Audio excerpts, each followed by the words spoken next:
There are people saying Johnny Manziel will be bigger than LeBron James in Cleveland. I think that person is Skip Bayless.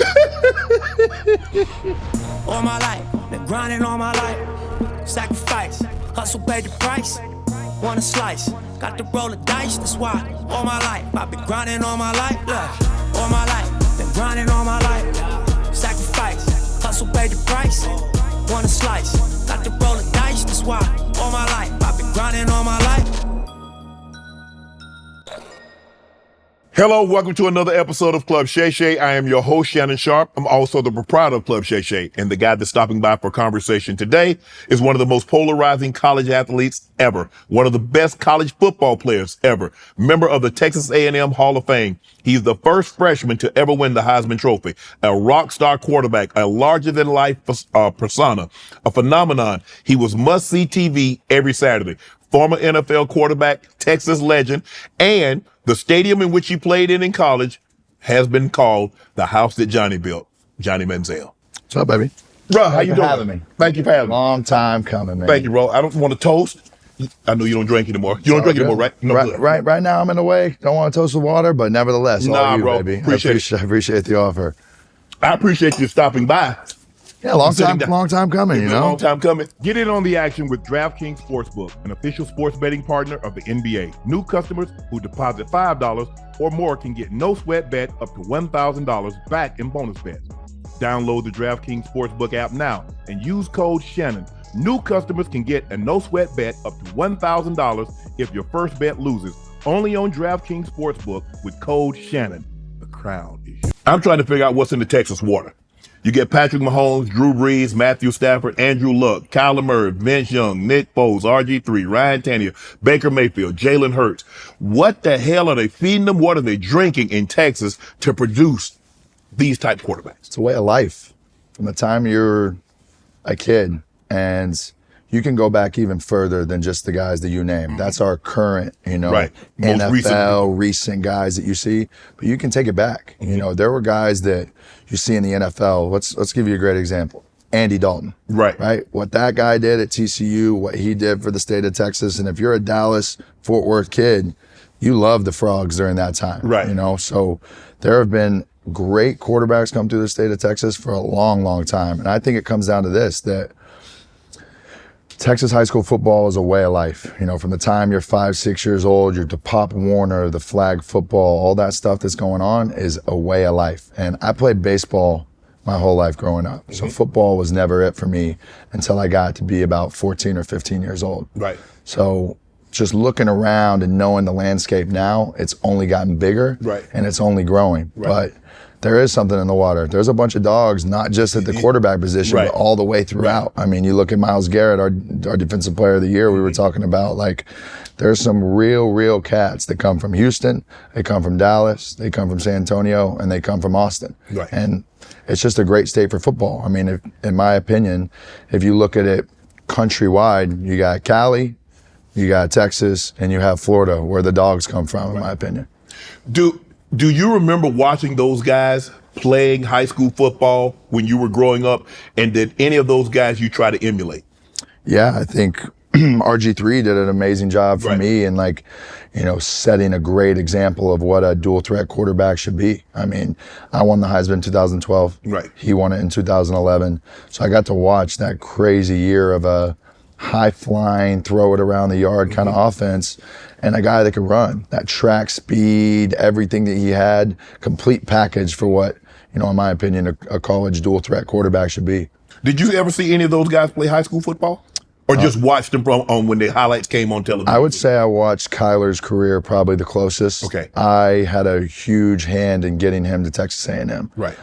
2012 and 13, whenever I was at A&M, I saw this kid, and I'd known his dad, obviously a legendary quarterback at Texas A&M in his own right. But Kyler, you know, I saw this kid who was ingrained and, like, molded to be exactly where he's at today in his life. And I think that's what his dad did for him to, you know, get him to a place of high level success. And if you know anything about Texas high school football, I would say his resume and what he did makes him hands down the best Texas high school football player to ever play. Player, not just quarterback, player. Ever in the state of Texas. Wow. I think he lost. I don't know if he lost the game. One game. Maybe one. Right. And that would have to be checked. But like one. And what this kid did, made circles from not just Dallas, not just Houston, not just Austin. Right. From the top of the tip to the bottom and from east to west. Right. Well, what happened? Why wasn't Texas A&M able to keep him? You know, I have my opinion on this, and one that I think is very correct, in the fact that same time we signed 2 5-star quarterbacks. So we had Kyler Murray and Kyle Allen in that same class. Right. After I left, the direction of the program, I felt, lost a lot of its stability. You know, we had really good coaches in our organization, but we didn't hone in and detail and work and focus on one guy who was going to be our guy. Right. They played this game of back and forth and not like settling on the guy. It's Kyler Murray. Right. What are we talking about? Lost one game his whole career? You're not going to go give this guy the keys? I don't care what he's doing. College is a time as a freshman that you mold men. Right. You mold these guys into what you want them to be. When I went to college, my dad shook Mike Sherman, shook his hand and looked him in the eye and said, this is where you take over and molding my son into being the grown-up that he needs to be one day. And I think with that, Coach Sumlin lost a little bit of what he was originally there to do. Right. You get a new contract, you go to the SEC, you win 12 games, you get a Heisman winner, you're talking about new stadium, you're talking about new deal. Your focus shifts from what the main thing is to a whole bunch of bullshit, right, in my opinion. And they didn't just hone in, and they didn't give him the keys.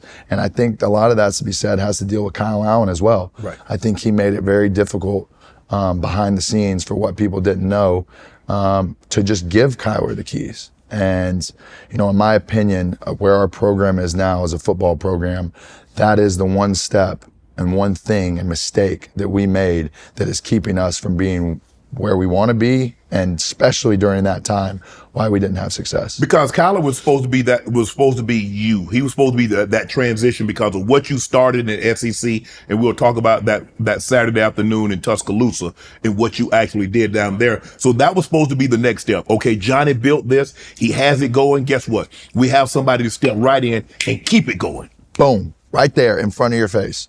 I worked my ass off behind the scenes to get Kyler Murray to Texas A&M. Loved him. Loved what he stood for, loved who he was as a kid, loved that he looked up to me at that point in time. You know, how times have changed since then, but at that point in time, the look I got in his eyes when I hosted him around and took care of him was that he looked up to me as something he wanted to be like me. Right. And I could see that in his eyes as a kid. I have very mixed emotions and strong feelings about that with what happened through it. And like I said, it comes back to, I think Kyle did a really good job of playing good football. He was a very capable quarterback. You know, he's still, you know, behind Josh Allen a little bit right now and working with him, and has been right next to him for a long time. So that says something about his character, who he was as a football player, albeit not all the accolades and everything you would expect, but a very solid, you know, fundamental football player. But when you watch Kyler transfer and then you see what he did for the University of Oklahoma, taking him, I think he took him to the college football playoff both years. He wins the Heisman Trophy. And ouch. And you're saying, hold on, we let that guy walk out the door? Hold on. And then I think he'd have been successful in the offense, obviously with the head coach they had at Oklahoma, I think at USC now, Lincoln Riley, and I think Cliff was it, Lincoln Riley. And you say like, well, I don't really care what system it is. You see how Kyler, what he can do? He can throw the ball, he can run. He's a true definition of a dual threat quarterback. No matter how small he is, I think a lot of people like kind of discounted him. Maybe Texas A&M didn't realize what they had because they're like, okay, you walk out the door, you only 5, whatever it is, you're not gonna be. And he catch fire. Did they not just learn it with me? Did they not watch the 5'11" guy come and rock the world and put it on fire? Right. They believed in me. Right. And that came from Cliff Kingsbury. Right. That's where I got mine from. Right. That's where I got my confidence. That's where I got my guy who believed in me. Jake Spavital was our offensive coordinator when Kyler was there. And as I was in Cleveland, I was talking to him quite a bit, figuring out what the vibe was. You know, I went back to games. You know, I went and wanted to see Kyler, and the mesh and the feel just like wasn't there for cohesiveness. And, you know, I remember talking to Jake about it and him just kind of being like, I remember him saying this, that it's like kind of out of my hands, that was like above the offensive coordinator's pay grade, which only leaves one person left. Head coach. That's all it leaves. Right. So whether it was, I'm speculating, but at the end of the day, that's what I was told of what it was. What was your relationship like with Kevin Sumlin? My relationship with Kevin Sumlin was great. He was my dog.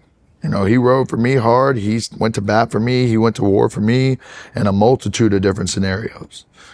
I think where our relationship fell out a little bit is, how do you have a guy who's a grown man who, I look back on this now, reflective in this. How do you have a guy who's a grown man, telling me what I should do? Obviously, my coach, my guy I'm looking up to, my head football coach, is telling me to live a certain way and put all this party and this behind you. But if you know anything about Kevin Sumlin, it's what he's doing behind the scenes. Oh, he's partying too? So from my eyes, so you say, I'm just doing what you're doing. We partying together. We're a 40-40 club in New York. Yeah. Oh, yeah. We in the back room playing pool with ace of spades. We're chilling. Right. Coach is there. This is what he does. So now looking back at it, it's hypocritical to me. And our relationship is great and will forever be great. And I do not sit here today as a judge of a man, a judge of a person who helped get me to the point of where I wanted to be in life. By no means whatsoever. I'm calling a spade a spade. Right. And I'm just going to be and give the God's honest truth as what I know it to be. Right. That ruffles some feathers, so be it. Right. It's the way the world goes. Are you surprised that he hasn't got a head coaching job? No. You're not surprised? Mm-mm. Why? I think what made Coach Sumlin so great is no longer really with him right now where his focus is. I think life has gotten the better of him a little bit. And I'm a prime example of, and I don't want to sit up here and be a preacher, I don't want to sit up here and tell anybody they're living wrong or anything like that, because that's what it used to feel like me back in the day when they were people trying were to doing that Johnny. to me. So I don't see the same spark. I don't have much of a relationship anymore with him anymore. We'll reach out and talk like here and there, maybe once a year, but not like I have the relationship with my other coaches. And my gut instinct and feel is, and I know this because of instances that happened when I left. All right, I'm leaving to go to the draft, and I'll paint a picture for you. It's 2000, the spring of 2014, December 2013, right in there about December, January, I'm getting ready to make this decision on if I'm going to the NFL draft or I'm going to stay. And I found this out 5 years later from my dad. But my dad went and had a meeting with Kevin Sumlin and pretty much went to him man to man and was like, we'll take $3 million and we'll stay for the next 2 years. And my dad says this is true as today as he did when he told me. He left. He did the same thing that he did when Cliff Kingsbury asked him to be the highest paid offensive coordinator the year before. And Cliff would have stayed with me another year and we would have ran it back and gone for another one. Right. But he comes to Sumlin, he asks him for X amount. Sumlin, he had this ego about him that what we built, was all him. Right. And then you start that next year, okay? I leave, decide to go to the NFL. This deal doesn't work. Kevin Sumlin kind of blows us off. We can do this without you type of vibe, okay?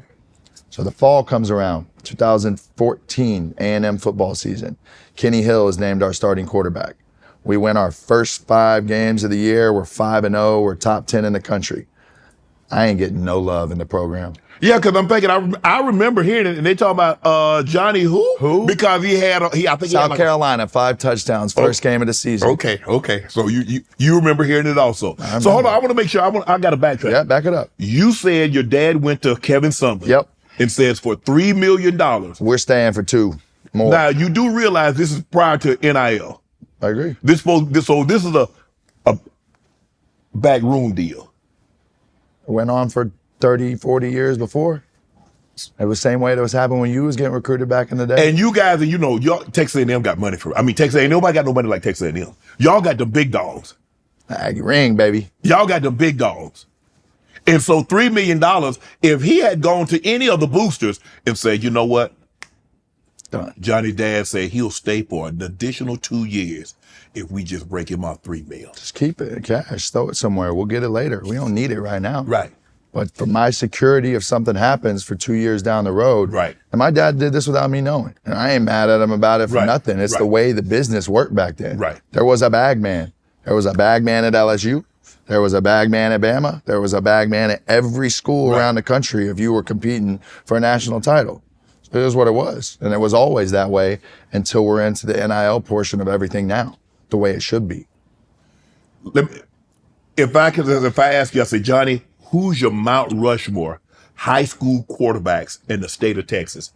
What four heads you putting up there? Kyler Murray is for sure. Andrew Luck was really, really, really good. Okay. Who else, man? Who else? I mean, RG3 is up there for sure. You can't leave RG3 off that 'Cause you list. got with Pat winning- Mahomes, with Drew winning a Brees, Heisman. Stafford. And then, oh man, tough. BY, you got Vince Young. Tough. Oh, you can't Baker, label it to Jalen. 4. You can't label it to 4. I played against Baker, so I didn't get to see him start at quarterback, but we played Lake Travis, his high school. I mean, this is an impossible list. It probably takes 5. The best that I got to be around, Andrew Luck was a little bit before me. So from what I saw and I remember, Kyler, top notch. I didn't get the Breeze days. Stafford, for the legacy he left at Highland Park and what you would hear about, man, nobody had an arm in the state of Texas like him ever. So Kyler, Stafford, for sure. I think you have to throw RG3 in there for winning a Heisman. I think you have to throw Baker in there for winning the Heisman. So you got, 3 Heisman Trophy winners? Yep. And Stafford? Yep. Pretty good. And your GOAT is Kyler. To me, and he's younger than me. Wow.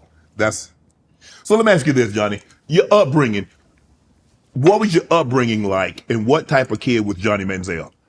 Johnny Manziel was a really good kid. Up until the time I probably got my driver's license, 14, 15. I grew up in Tyler, Texas, small East Texas town about an hour and a half outside of Dallas. My family came over from Lebanon and went straight to East Texas. Okay. So I was like the 4th generation of people that have been here in the States. I was a baseball player. I wanted to be Derek Jeter. I wore number 2 because of Jeter.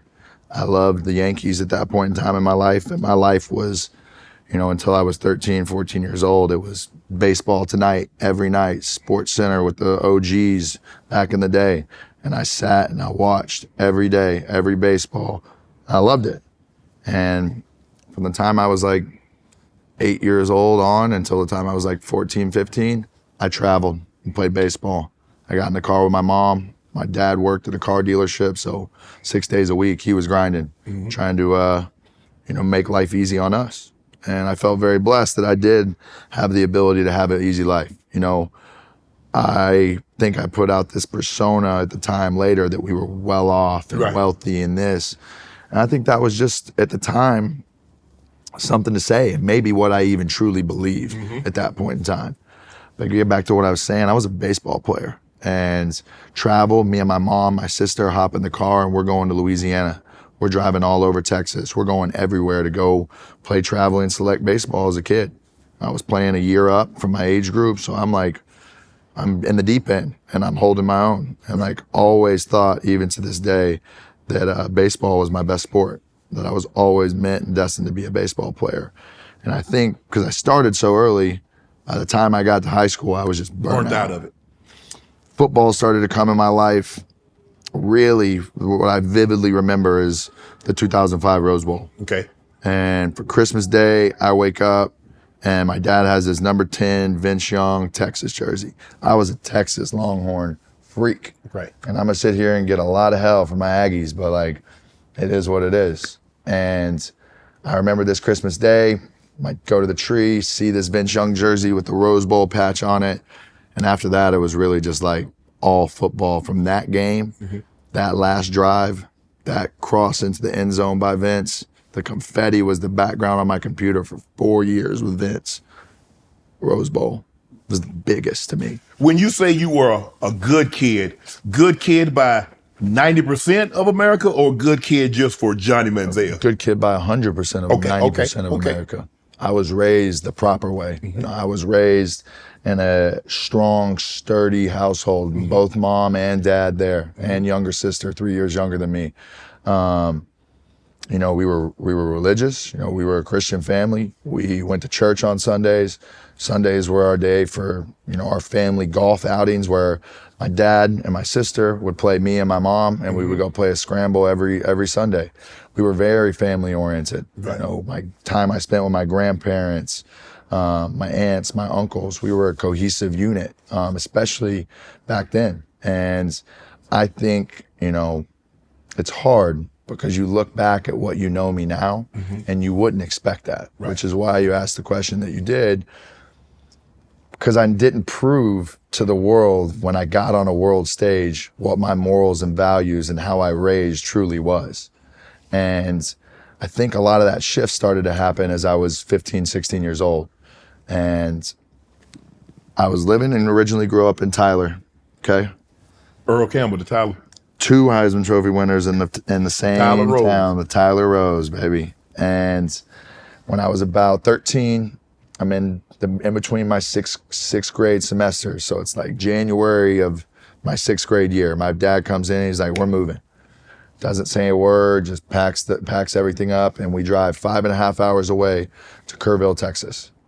And Kerrville, Texas is 40 miles west of San Antonio, out in the middle of the hill country, beautiful, but it's very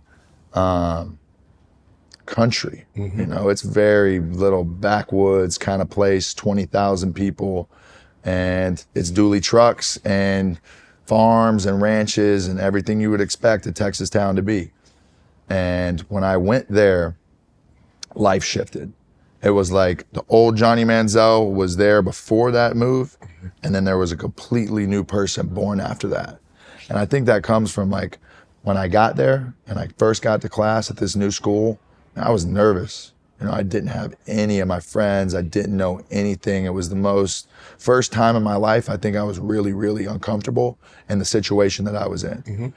And I created and took over a little bit of a different persona in the sense of like kind of where I get a little bit more of my attitude, a little bit more of this country place where I felt like I had to, you know, I had to stick up for myself. Not even flex, I just stick up for myself. You know, I'm a new kid on the block here. I ain't getting bullied around by nobody out here. Right. My dad taught me the right way that if somebody wrongs you, in a sense, right, you can either try and handle it the right way as a man, or if somebody takes it too far down the line, I give you full permission to do what you need to do to protect yourself. And I felt like I was getting bullied around and punked around a little bit, and I started to stand my ground. And with that became a new like growth as a 15-year-old, 14-year-old kid in life. And I remember that shift like it was yesterday. You said your dad all of a sudden packed the family up and left. How unexpected was it? Was there any talk? Do you remember he and your mom having a conversation about, this is not working. I think we might need to move. I think there's a better opportunity over here. Was there ever any conversation that there was a possibility that your family might leave Tyler and head to where you ended up going? None. Came in one day and just, that was it. We got in the car, we went, and that was it. Never heard a conversation, never heard a talk, never really got a reason, nothing. We were just doing it. And as I know now, you know, my dad took a better job in a different industry to be able to go do that and do something that gave him more time to be a father. Okay. You know, the card business for him was a 6-day a week, 6 in the morning till 8 p.m. grind. Like I got to see my dad at dinner at night, and then on those Sundays that we spoke about. So, you know, I get 2 hours with him at night during the week, and then we get that Sunday family time that we get, and hopefully baseball doesn't overlap. So it was very much a family decision to be able to spend more time together and get a fresh start. You know, my family in Tyler had a reputation about them, you know, as being wild and being this party family, and kind of, you know, the rumor, I guess, around East Texas was that, you know, it was a little bit mafioso kind of vibe to it a little bit. This is what I hear and what I was hearing as a kid. Right. That's what I would hear when I was in elementary school. Oh, you're a Manziel. Like, it was always that kind of like, we're judging you before we even know who you are. So I think a lot of that had to do with my dad tired of hearing all the chirp about our last name. When did you, or if ever, when you were growing up, have an appreciation for what your dad was doing? You mentioned that he worked 6 days a week, that he left at 6 a.m. in the morning, and he came home at 8 p.m. and you guys had dinner. So you basically got the dinner time. That was it. And then you got Sunday golf outing. Did you ever become resentful that you weren't spending the quality time with your dad and that he wasn't driving you around to all these baseball games? I wouldn't say it was resentment. I would say there was full-blown anger at that point in time back in the day, like to the max. Like, I'm watching other kids have their parents be there and stuff, and it's a natural inclination to be able to be like, yo, what's wrong with me? Why is my mom is a rock. Right. Like, my mom was it. She never blinked. She never, solid woman. And now that I look back and I realize what my dad was doing, it takes a lot of time and a lot of effort and a lot of energy to be able to provide for a family, especially when you get away from the nest egg and the grandparents and everything and you go do it on your own. So, for a long time, and this is where me and my dad around this time just started butting heads. And then this is where the sneaking and the drinking, and this is where it all kind of like starts to unravel a little bit. And this is kind of at this point in time, 15, 16 years old, where I start to go down a path that you later see on a national scale. Do you believe, had your father been around more frequently, that the Johnny Manziel that started happening around 15, 16 and would later cost you a lot of what you had worked so hard for, had he been around, do you believe this would have happened? No. I believe that life goes exactly the way that it's supposed to go. So if he was around, it's a big if, right? And it's a hypothetical type of situation.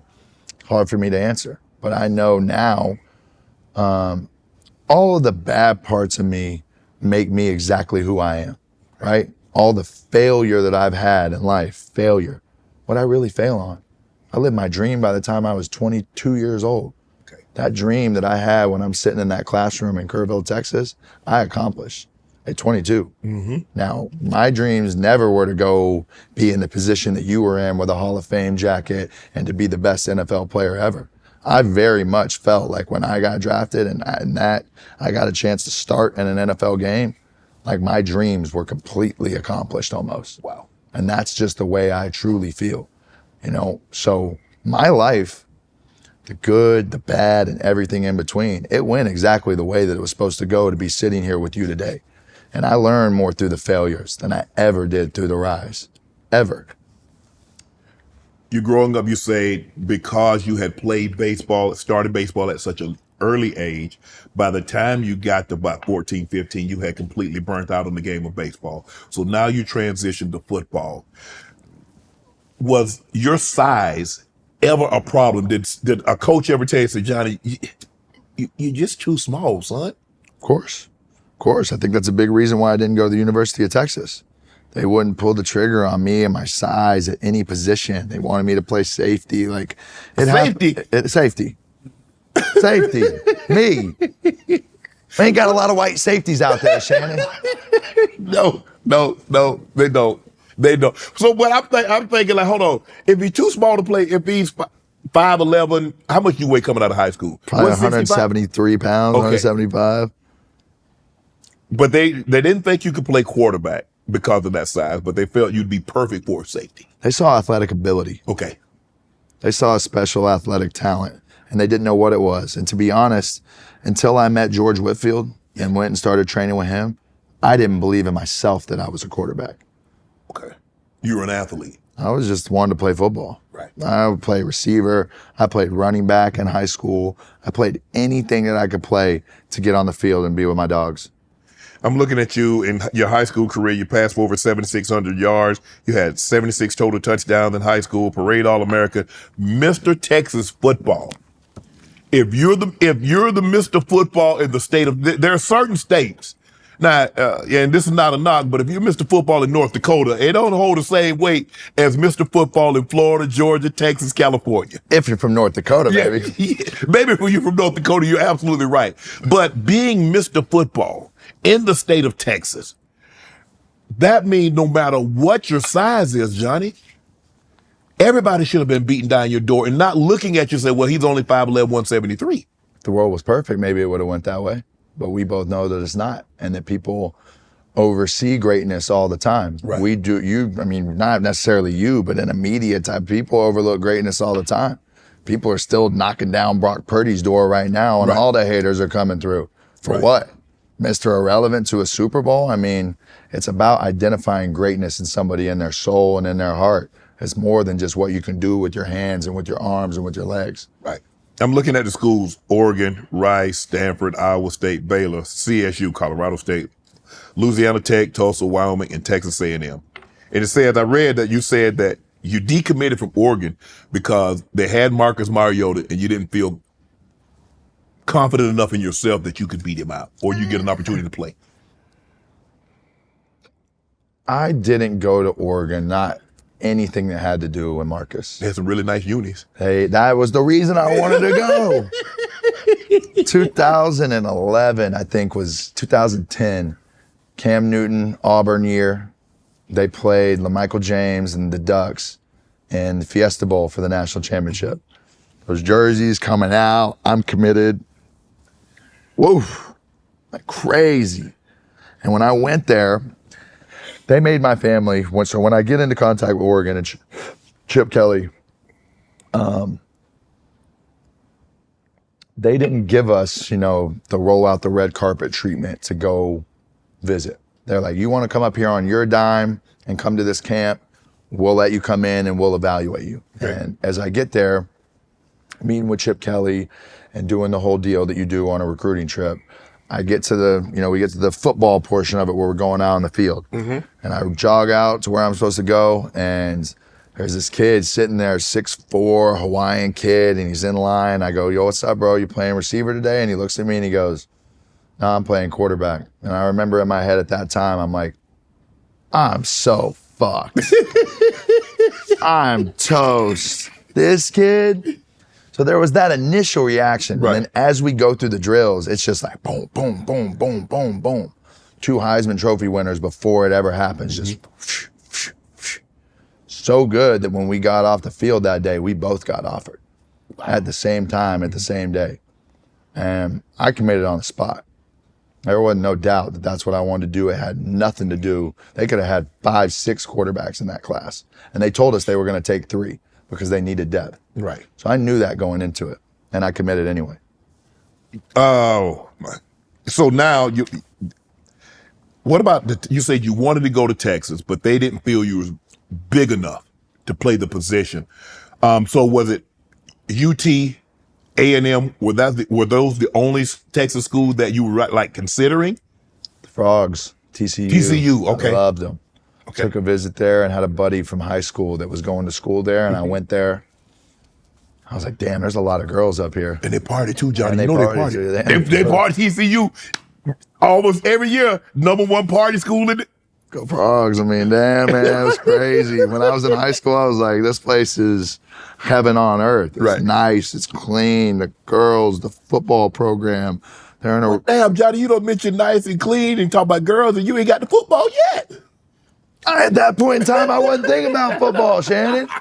I'm trying to go have a good time in college. Okay. I wanted to be like this mix of like Entourage on HBO and like Blue Mountain State and all these things I was watching at the time. And what I was ingrained in was just like, I'm a party boy. Right. I just happened to be good at football a little bit at that time. My grind and focus and determination of the game didn't come in until I got into trouble before my Heisman year at A&M, right. June of 2012. It all kind of came to a halt when I got arrested.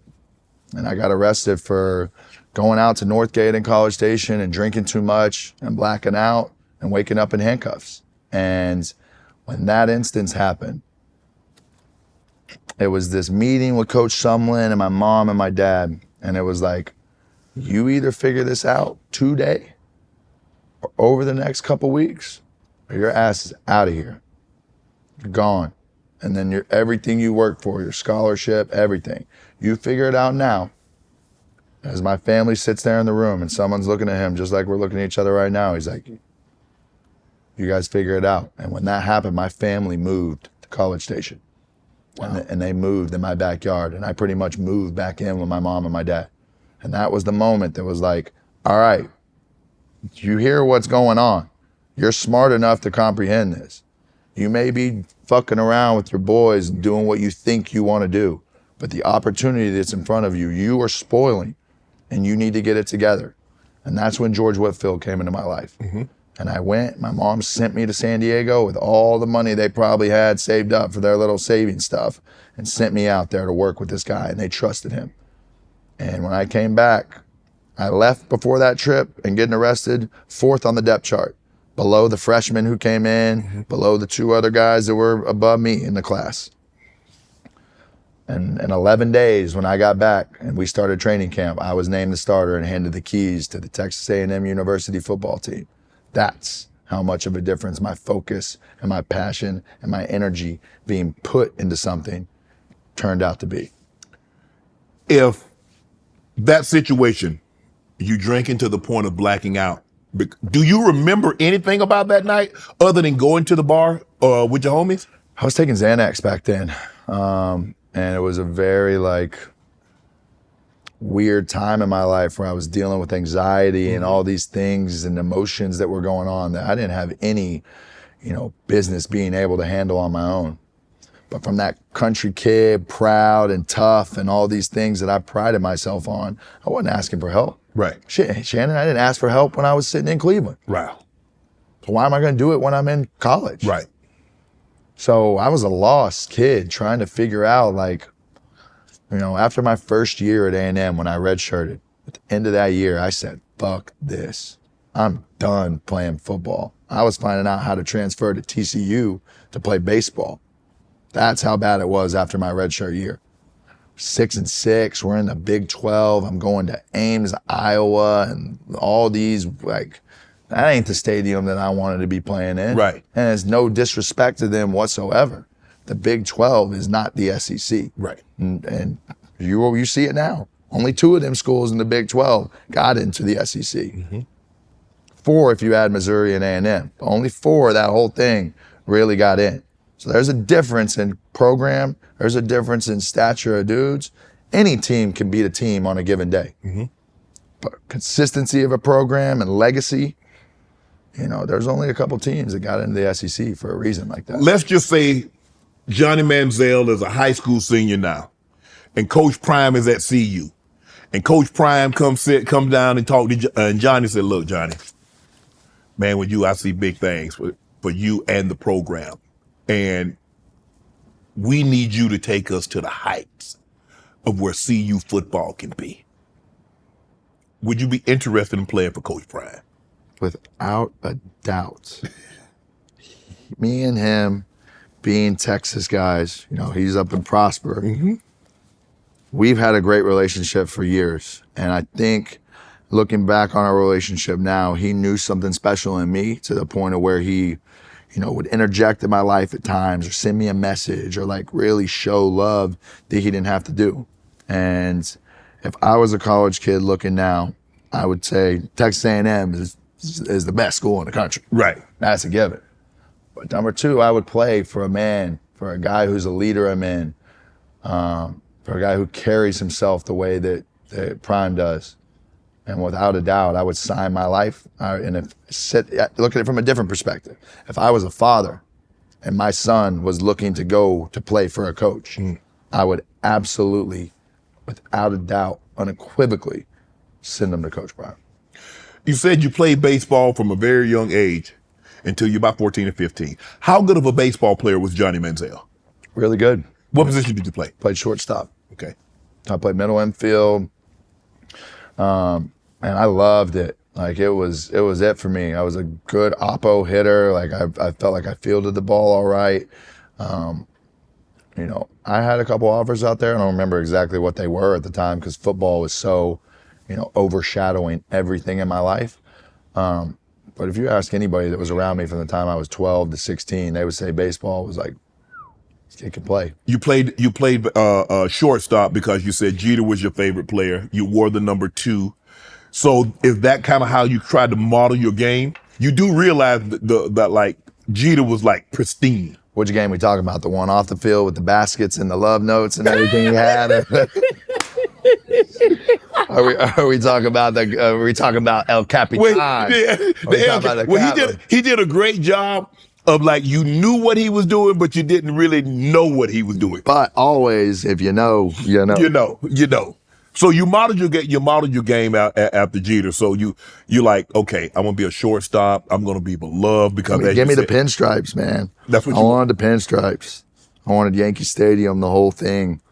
So how good was your high school baseball team? High school baseball team was pretty good. We had a kid that was 2 years older than me by the name of Logan Vick. Okay. And he ended up committing to Baylor. He was a all-state kind of guy, lefty, crazy power. When I played and got to varsity freshman and sophomore year, he played shortstop. Okay. So they kind of just plugged and played me wherever. Mm-hmm. And if he pitched, I took his position, but we kind of played off each other. And kind of when I was in high school and I saw him, how good he was better than me. Right. And he did things on a baseball field that I saw on the da-na-na. Yeah. He did that every day. And he hit some bombs that took out light poles and did the whole thing. He was that guy. And when I saw him and where I was, I always thought I ain't gonna be that. I really, truly was like, I'm good, but I ain't I'm that. good, but I ain't that. And I'll sit here today and give you the honest truth of what it is. So that was kind of like, all right, you got to go do all of this just to get a 50, 60% of your scholarship paid for? Right. Get me on a gridiron. Right. I read you were selected by the Padres in the 28th round, the 837th pick of 2014. So why didn't you just, you didn't have to go, but you could have said like, hey, I signed. I mean, I've been pretty good on the resume. Like, hey, Padres took your boy, I signed, but I ain't feel like doing. I play football. Sound like my dad. My dad still to this day is like, are you gonna go back and maybe go to the Padres and play baseball or something? I'm like, Pops, come on, man, pump those brakes. But see, you look at Kyler. Kyler was the 8th pick in the draft. Why do you think a lot of guys choose football over baseball, considering the money that baseball players make? Shohei just got $700. Aaron Judge makes 40. We see what Mike Trout, and it's guaranteed. Why do you think guys that are really good and can play both, choose football over baseball? Because this ain't all that runs the world. I can do the same with 700 as I can do with 50. That ain't it. For me, I'm not motivated by the money like that. So for me, it's about the rush. For me, it's about the thrill. The same thrill I got walking into a nightclub or partying or this or that. I've been a guy of thrills. And when you meet me in that A-gap or you meet me in the hole somewhere on a draw play and I mix you up so bad you're in a pretzel, like that rush to me, people trying to come after me and knock my head off, and being able to get away and be slippery and do what I did best in college, that's what made me feel alive. That's what made me feel whole. You graduated early in high school, enrolled in Texas A&M. Why did you feel you needed? Did you feel you needed to do that, or you was just trying to get away from your hometown and like, man, I got to get up? As far as enrolling early? Yeah. I saw the greats doing it. I saw the good quarterbacks in every class were getting on campus early to figure it out. So I would say it's 50-50 on if I just wanted to get away from the fam and get my own car and be in my own apartment. Yeah. And I was in a hurry to grow up, which is what a lot of people do in life. And sitting back now, I realize that you should enjoy your time from your 12 to your 16, 17 years old. And it's only getting worse with NIL and what's going on in the world. People are treating 13, 14-year-old kids like brands and businesses, and you see all these kids, or social media, and they're trying to make money. Like, the love of the game is not about that. And now we're at the point where in college, you're getting exposure to millions and millions of dollars, and it's taken away the passion and the love for what it truly is. Right. If you would have handed me $1 million in my freshman year when I got to A&M, you'd have seen some shit. And that's you might not have made your sophomore year, Johnny. I might not. I definitely wouldn't be sitting in New York with that trophy. I promise you that. But you would have seen some shit for sure. When you had your visit to Texas A&M and you walking around on campus, and they normally they pull out their best, the best ladies to show you around. They call them hostesses, and they show you around, and you walking around on campus and you looking around, you like, yeah, I'm coming early. It's never about the girls for me back then, really, to the max. I've always been a guy that like rides for my dogs, and I enjoy the time with my bros and just drinking and, you know, smoking or doing whatever. Like that was always what it was for me. So when I went on my visit to Texas A&M, they stuck me with two of the biggest party boys on the whole team, and they showed me the time of my life to the point of where I'm in the back of the Uber and I'm sick. Like I had too many shots. I am lit off my ass. And I remember being in this Uber and being like, man, I gotta throw up. I cannot let these guys see any sign of weakness. So I just remember being like, all right, I'm gonna see you boys later. I'll see you in the morning. And I don't even make it to my room. I don't even make it back to the room. You know, my family were in these joined rooms at this hotel in College Station, the Hilton. And they wake up the next day and I'm just outside the door, just. And that to me, I woke up the next day, they're kind of pushing me. I'm like, success. I'm alive. I'm good. And I'm sitting going to meet Coach Sherman at this taco place, Fuego. And I roll in probably 10 minutes late and he looks at me and I'm just white as a ghost. And Coach Sherman had been with Brett Favre in Green Bay. He knew what was up. And he was so good that he was just like, he knew when he put me with them two dudes from San Antonio who I looked up to, it was on. And he had me. I'm in the boat. Oh. I'm in the boat. When you go back and you mention your freshman year, where did you think you redshirted? What was it about that? Was it not being able to play as much as you thought you would? What transpired in Johnny's mind that kind of led him down the path of where he was headed? Yeah, I just remember the first day going out to that first practice in the morning and you get like one rep as that like young kid who's there early. This is spring practice. So, you know, all the guys are getting done with the season, then you're into spring. And I get that one rep and he's like, come back. And I'm like, 7-step drop. And I let this ball go, Shannon. And it might have hit the top of the indoor. This thing, and I remember Coach Sherman had his play sheet and he threw it down and he goes, what the fuck was that? I'm nervous. These balls, Tannehill like these balls aired up, like rock hard. Right. I need that Brady. Yeah, you need a little give me a little cushion for the pushing is what we're going to say there, Shannon. And that, my confidence, man. I went from Mr. Football at Texas to getting in here and being like, I don't throw it like Jamil Showers does. Right. The guy who was behind Tannehill. I don't throw it like him. That ball don't come out and it don't come out like that with me. So then you start to see and you're comparing yourself to other people. And as that year went on, you know, being the bottom of the barrel guy, you know, being the guy that's getting ragged on by the seniors and this, and I'm traveling, like I'm quiet. I don't talk much. I kind of stay in my lane. I don't ask questions. I ain't trying to better myself at that point. Right. I'm just losing confidence week by week and just kind of like getting to the point where I'm like lost. Is football what I really like? Right. And that question was in my life from that point on. Wow. So from that point on, you always questioned, was it the importance of football or ability? I was about to say, does he possess the ability to be what many believe he can be? So you had self-doubt. I had self-doubt for sure. I had self-doubt and I didn't get self-assurance of myself and what I was as a football player until Cliff Kingsbury walked in my life. And a funny story about Cliff Kingsbury that I tell to everybody, we've been locked in like this since the first day I ever met him. Kerrville, Texas is 40 miles an hour, you know, away from San Antonio. Mm-hmm. So Cliff Kingsbury's at the University of Houston with Coach Someone, has Case Keenum there, obviously. Another real Texas high school football legend. Mm-hmm. And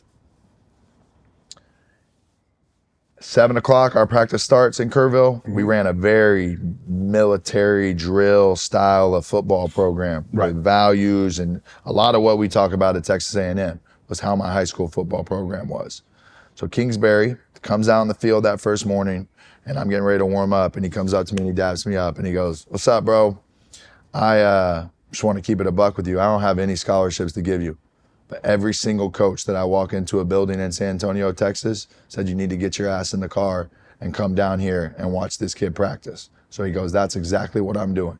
And I just want to let you know, I'm here to watch you ball out for a practice. And one day, our paths will cross again.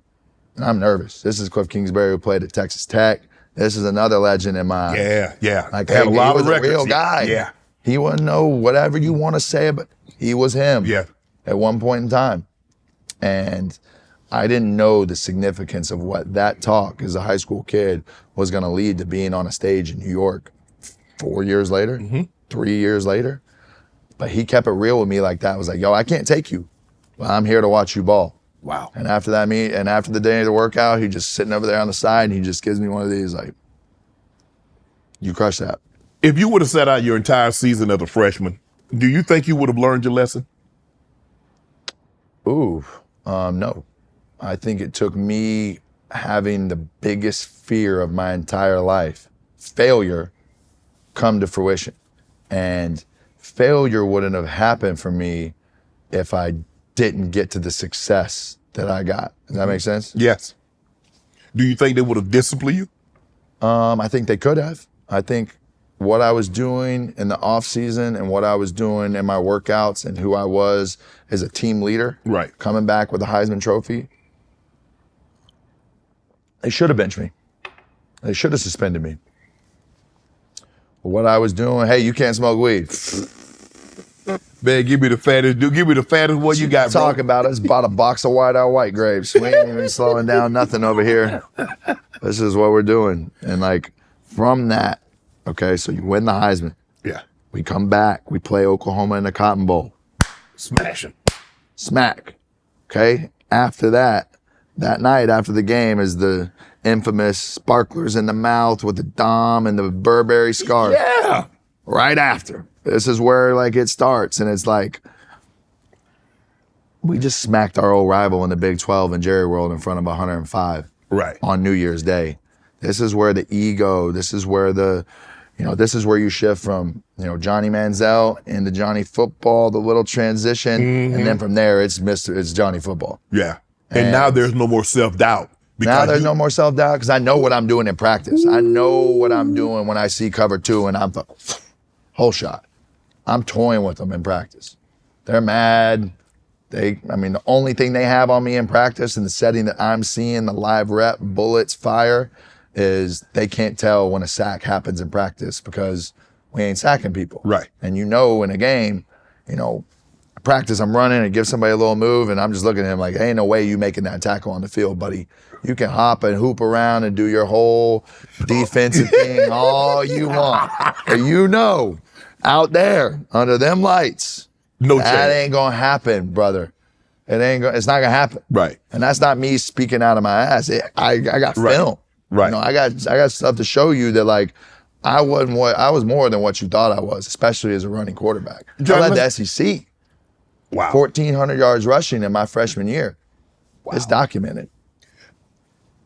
The first freshman in NCAA history to pass for 3,000 yards and rush for 1,000 yards in the same season. The first player to pass for 300 yards and rush for 100 yards in the same games 3 times. Broke Archie Manning's 43-year-old record for 500 in total yards of total offense with 576.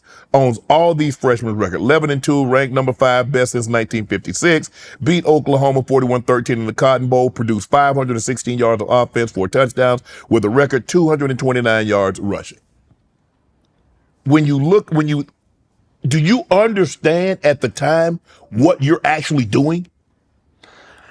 When the ESPN Heisman list came out about week 8, 9 is when I started to kind of see like, whoa, because this is, my life growing up with my boys was NCAA football, the video game, the road to glory, the road to the Heisman, creating a player and being able to go do these things, pick your school, go to do all of that. And now I'm living it. Right.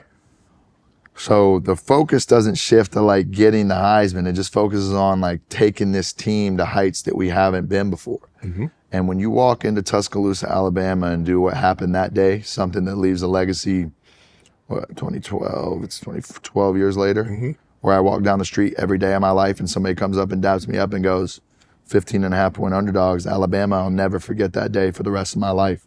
That's what kind of impact that day had on college football. And I hear it every day, see it every day. You see Alabama on the schedule, and you're on the Heisman watch list. You mentioned your 15-point underdogs, and you understand what Alabama is. That's Coach Saban. You know the dogs that he has on that roster. You know the dogs that he sends to the NFL every year, multiple. What's going through your mind? Do you ever think, man, if I can go to Alabama, if I can go to Tuscaloosa and beat Bama, ooh, they got to take notice. Can't think like that.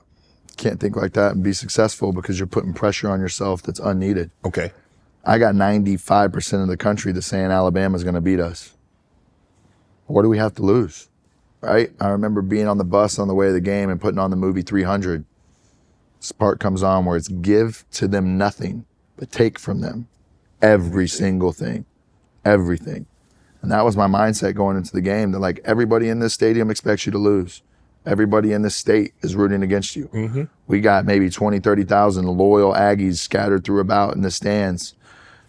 We already lost 2 games that year. Right. What's the third going to do? You know, we're out of the SEC title. We're out of, you know, the national championship conversation. Let's just try and go ball. And Cliff Kingsbury put together an unbelievable game plan for us offensively that highlighted our strengths, that kept us from being too vulnerable in a defense like that. And for the first half of that game, they don't know what the fuck is going on. We're running option with go routes and all. We are just unleashing the Cliff Kingsbury like creativeness of a football playbook for an air raid. You know, this wasn't old Mike Leach air raid. This wasn't anything that Lincoln was doing wherever. This was just its own subtle thing, or own, you know, particular thing that was tailored to me being able to run the ball the way that I could, as well as having an unbelievable like offensive line to be able to handle what they were throwing at us. Luke Jokel, Jake Matthews, Cedric Aboya, these are all first-round picks in the NFL, and some really, really solid players. Right. Wow, I forgot you guys had that kind of offensive line. Yep. So that's why they were able to hold up. Jokel was the number 2 pick in the draft. I think Jake Matthews was the top 10 pick in the draft. You guys were loaded. Mike Evans, Swoops was very underrated. Mike Evans, and that's somebody that, man, what a brother to me, man. It makes me even emotional even thinking about it. We got to come in at the same time in redshirt.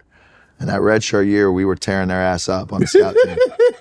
So much that I went to my locker one day later in the year and they took my red jersey so they couldn't hit me. And they put a black jersey on me to be able to smack me in practice because me and Mike were doing our thing. We were starting that recipe of that pot. And we were starting to cook. And then as that year goes on, that redshirt freshman year that we played together, you start to see a kid who's like a man amongst boys out there and like really 6'5" with that frame. Like he was always what he was, but that confidence that started to grow in him, me and him had this telepathy. Same way you probably had with a quarterback back in the day where it's just like, that was a route. Right. Quick, easy. He knew everything. And me and him had that relationship that was like special. Wow. And it'll never be taken from us. You know, I can sit here and talk to him and still do the same signals. It's 12 years later. I could throw a peace sign. He's going to go to the crib. Right. Is what that means every time. So, you know, to have a special bond with somebody like that, that kid, that guy, that man means the fucking world to me. When Alabama started their comeback, you looked at reporting, you said F Alabama, F Saban, and that you were going to score. Why were you so confident? Why? Because the crowd had gotten back in it. They're going haywire. Defense, just freshmen. Why were you so confident that you was going to get this football and you were going to go down the field and score? Yeah, well, the first, half of that game, first quarter, we're up 20-0. So that stadium, you could hear a pin drop. Yeah. And Tuscaloosa doesn't get like that very much, if ever. You can count on both your hands how many times they've lost since 2010, for the most part. Yes. So confidence in what we were doing, we lost our first game of the year to Florida. Cool, first game of the year, whatever. Then we get up on LSU and we end up blowing that game where I feel like we really should have won. That was our turning point in the season. So after that, we started to get together and come together that we didn't want to be, the weak link of this team. We needed that offense and who we had to be the catalyst, to be the center point of that team. And we needed our defense just to kind of hold on. So as much as the Tuscaloosa and the Alabama game is about me and the offense, it's not the way I look at it. Our defense got multiple stops, got a pick late on like the last drive, is there on the 8-yard line to go in and take the lead. That changes things. We get a pick, we get the ball out, and then there's 50 seconds left in the game. We are on like 3rd and 7, Saban has a timeout. We run a run play, we get like 4, we're backed up on our own 20. So it's punt time. Now we're gonna punt it to who, I mean, it could have been Amari Cooper, whoever they had back there was a menace. And we had put this play in all week of a special teams punt scenario where we go on the hard count. It's 3rd and 4. We go hard count, they jump, we touch them, first down, mic drop. So you have your offense, what we did in the first half. We scored 20 in the first quarter. Right. We only scored 9 the rest of the game. We're hanging on for dear life. You know, the plays that we made on that one score drive, you know, the 6 points we scored in the second half was off a turnover, wheel route down the sideline, dime, corner route, next play, dime. 2 plays, touchdown, like very opportunistic and going with the flow of the game. And then you seal the game with a special teams play. So you got offense, defense, special teams. We walk into the locker room in Tuscaloosa and we burn that thing down. Total team win. Total, completely. Without a doubt, total team win. If they have the college football playoff in 2011, you guys have to, and A&M gets it. Do you believe y'all win the national championship? We got to play Bama again probably, so that's another like knock it out. I think we have a very good chance. Right. I think we got better, and even from the Tuscaloosa game, the Alabama game, up until the Cotton Bowl. The Cotton Bowl was our best showing of the entire year. Yeah, oh yeah. Y'all put it together, man. Yeah, and we did. And that's just where our, like, that was the pinnacle of what our team was that year, and we showed it at the last game on the biggest stage. You shouldn't have to worry when you buy tickets to your next big event. Game Time is the fast and easy way to buy tickets for all your sports, music, comedy, and theater events near you. With killer last-minute deals, all-in prices, views from your seat, and the best price guaranteed. Game Time takes the guesswork out of buying tickets. Game Time is the only ticket app that gives you complete peace of mind with your purchase. See the view from your seat before you buy, so you know exactly what to expect when you arrive. All-in prices show you the total up front, so you know exactly you're getting a great deal before you check out. Buy tickets in 2 seconds with 2 taps. Take the guesswork out of buying tickets with Game Time. Download the Game Time app, create an account, use the code Shay Shay for $20 off your first purchase. Terms apply. Again, create an app, redeem the code Shay Shay for $20 off. Download Game Time today. Last minute tickets, lowest price, guaranteed. Obviously, you won the Heisman, but you go to New York for the Heisman ceremony, and you're up against Manti Te'o, and you know what transpired with all that situation, being catfished. Did you guys talk to anything about that? So how was he during that time? Amazing. And his parents and family, the way they were with my family, you know, you'll see my dad and my mom in the videos of that Heisman ceremony with leis around their neck. So it was a very, you know, we were close throughout that week, right? I thought his family was amazing. I thought Manti was amazing. You know, I didn't know anything about whatever anything else was until later from the doc. And, you know, during those times we even played against each other when I was in Cleveland and he was in San Diego, I think. So we always had a good relationship. You know, I always respected him for, you know, what he stood for and who he was as a person and who his family was. Right. I'm going back and I'm looking at guys that have won the Heisman from the SEC. You look at Joe Burrow, Cam Newton, Tim Tebow, Kyler Murray, Baker Mayfield. You were the first freshman to ever win it, and you accumulated an SEC record then, 4,600 yards of total offense. Where would you put yourself if we're having a college? And I'm not going to the NFL because obviously the guys with the prototypical size. But where would you think Johnny Manziel Heisman Trophy season would rank among those guys? Behind Burrows. Behind Burrow, but in front of Cam? No. What about? I would say, for me, in my opinion, Joe Burrows is probably the best Heisman season to ever happen. And that's just like, look at the numbers. Like, it's not even a comparison. For me, it's him or Barry. And the swagger and what he did it with. And I think it's a no-brainer. I think, yeah, agree. Him and Barry somewhere up there at the top, stand alone type of thing.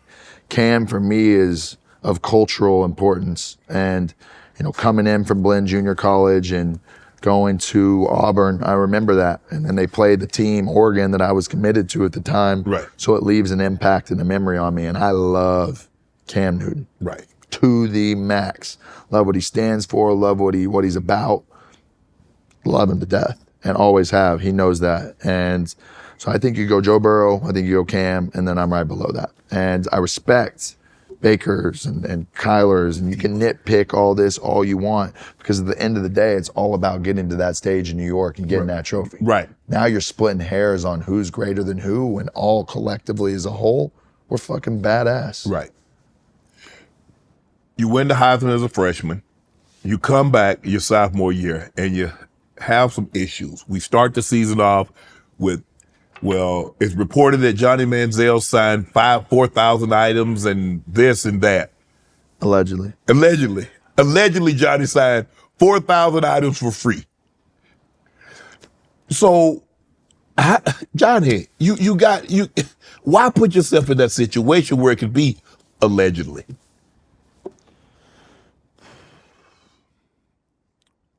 I got a head on my shoulders, man. I'm smart enough to know what's going around me. Mm-hmm. I'm seeing the money fly around me. Right. I'm not walking through that same bookstore watching those number 2 jerseys fly off the shelf. Break me off. Where am I cut? It's everywhere else for everybody else. Yes. I got $700 a month coming in on stipend. That ain't enough for me to do what I want to do. You need 7 bands a month coming in, huh? I need 70 bands. 70 bands? Come on. 7? 70? How the hell am I travel to Miami with 7 bands? What are we doing with 7 bands here? I need 70. Wow. Let me ask you this. Let's just say, for the sake of argument, when Johnny Manziel, his Heisman Trophy season and the season after, the NIL is in existence. How much Johnny football get? Probably $10 million a year.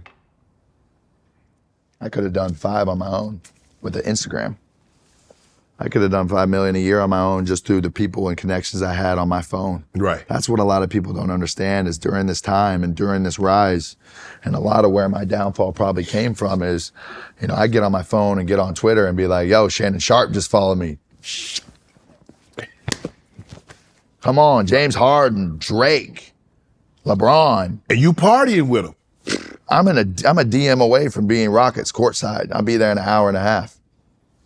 My access that I had to the world and people that I wanted to be around was limitless with just my cell phone in a house in College Station.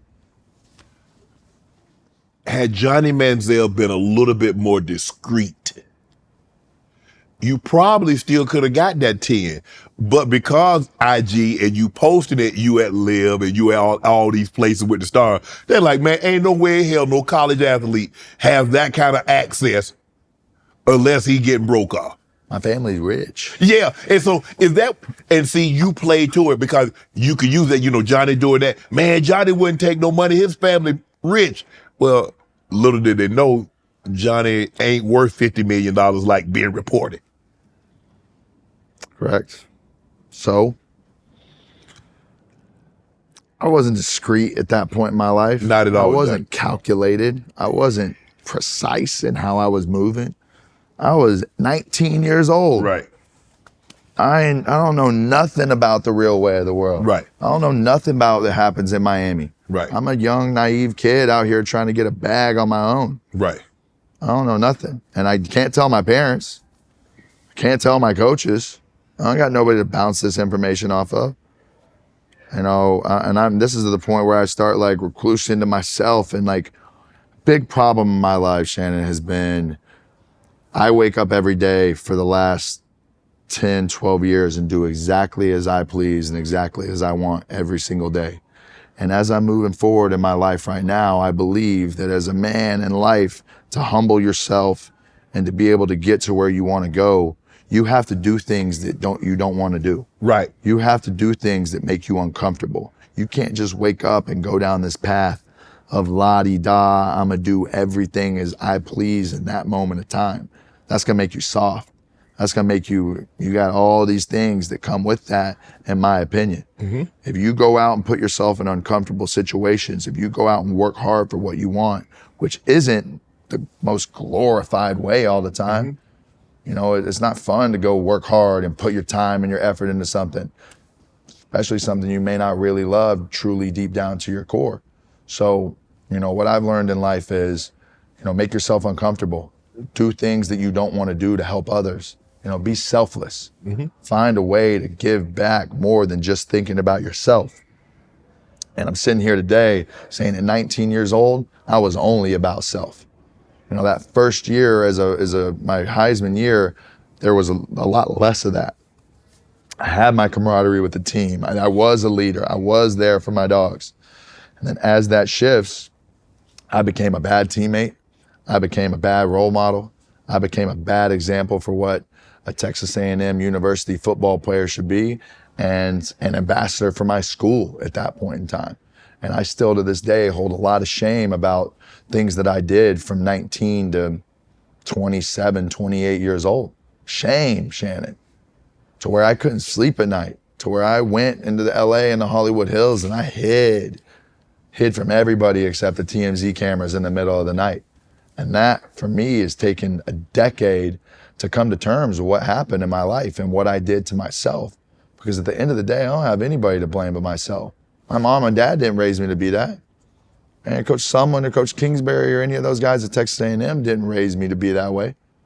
My teammates sure as hell didn't push me down that path of being there. So why did it happen? You know, those are the questions that have taken me a decade to find out what makes me who I am, and coming to terms and accepting who I am. The good, okay, great, that's awesome. That's unequivocally me.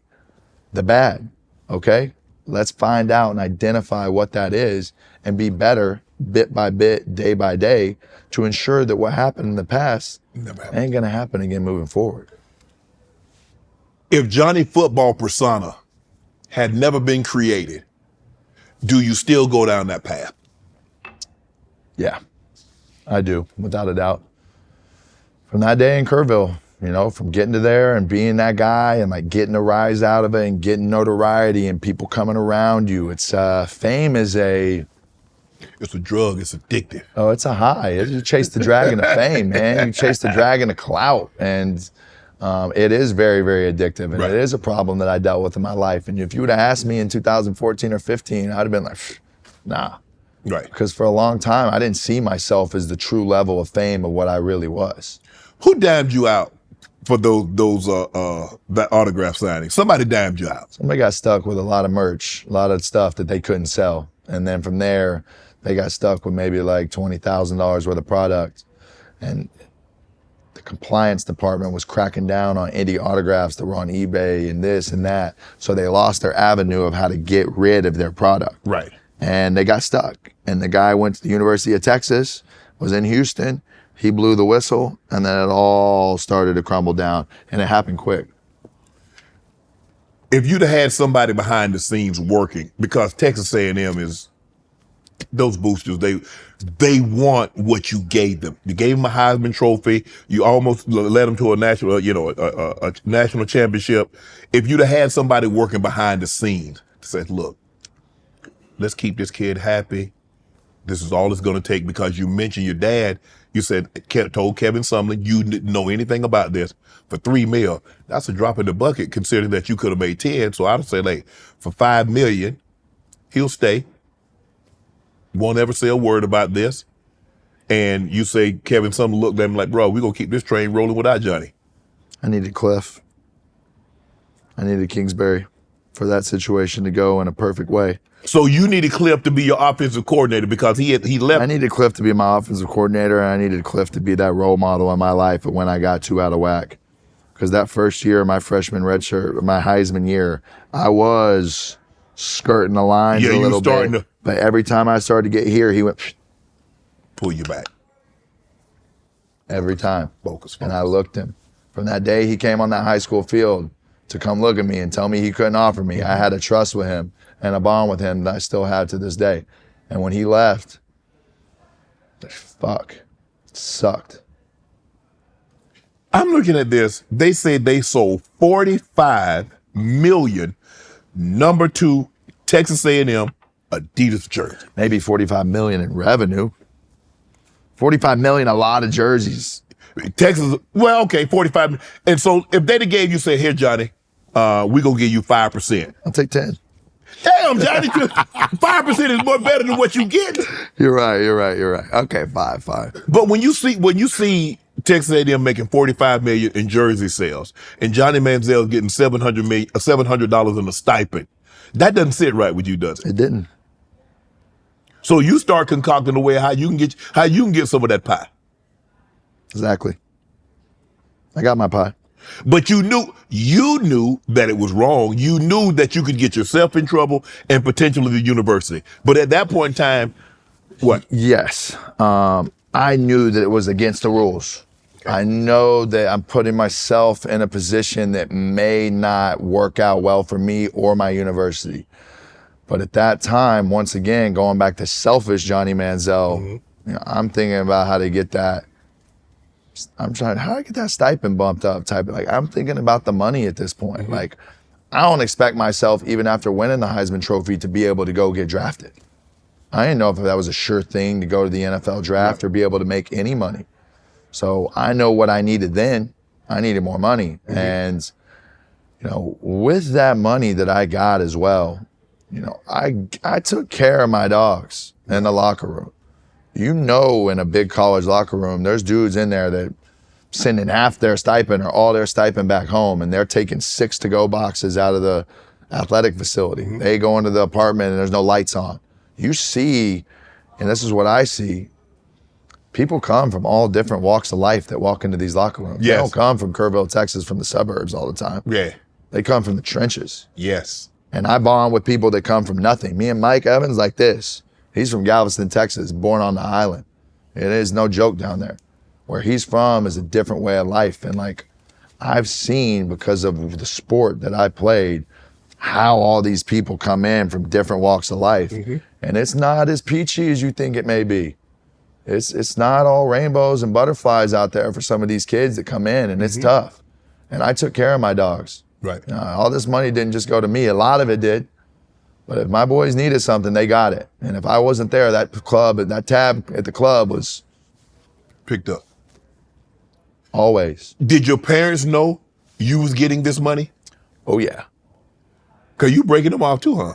You ain't. How you ain't break mom and dad off? Mom and dad are doing fine. Mom and dad are living at the biggest golf course in town. Dad's got his best job he's ever had. Right. What you want? Did you help him get the job? No. My dad's independent on his own to be able to go do that. I'm sure my name and what was going on, of course, might have helped it, but, I was finding out, and it was hard to just be like, what do you do with this cash? I can't, how do you book a flight? How you gonna go somewhere? What do you do how do you check into a hotel? How you do this? So it was like. You ain't have any credit cards? You ain't get no credit card, Johnny? I ain't know nothing about a credit card until I got to Cleveland, Ohio. I know nothing. I would go buy American Express gift cards for $1,000 in cash and then have that. And then I got to keep track of how much is on every balance and stuff. I'm going through Amex gift cards like this, going out of style. Wow. So I didn't know anything about a credit card. I didn't know anything about credit, nothing. Let's Reggie Bush. Similar situation. I guess his parents took some money over. They were living in a house, and he ended up having his Heisman Trophy taken from him. Do you believe Reggie should get his Heisman Trophy back? Without a doubt. It's legal now. What Reggie did then is legal now that somebody could do. Right. It wouldn't make him ineligible now, even though it did at the time. And in the grand scheme of things, I probably did way worse than Reggie. Right. And everybody's going to sit here and be like, why does he still have his Heisman but Reggie doesn't? And I can tell you the exact reason why.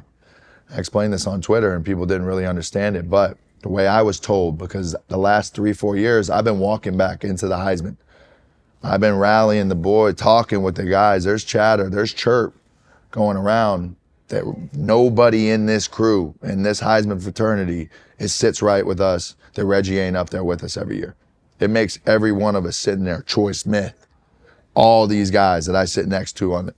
He deserves to be on that stage with us every year, unequivocally, without a doubt, without a question, one of the best college football players to ever lace them up, and a very, very good argument to be the best ever in college football.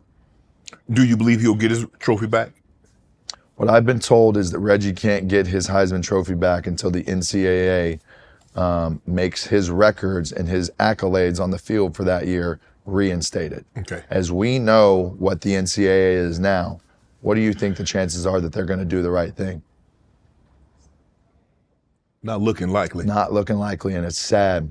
And from the top down, from the NCAA, they've been so wrong with so many things that you would hope that one day they would do the right thing and do this.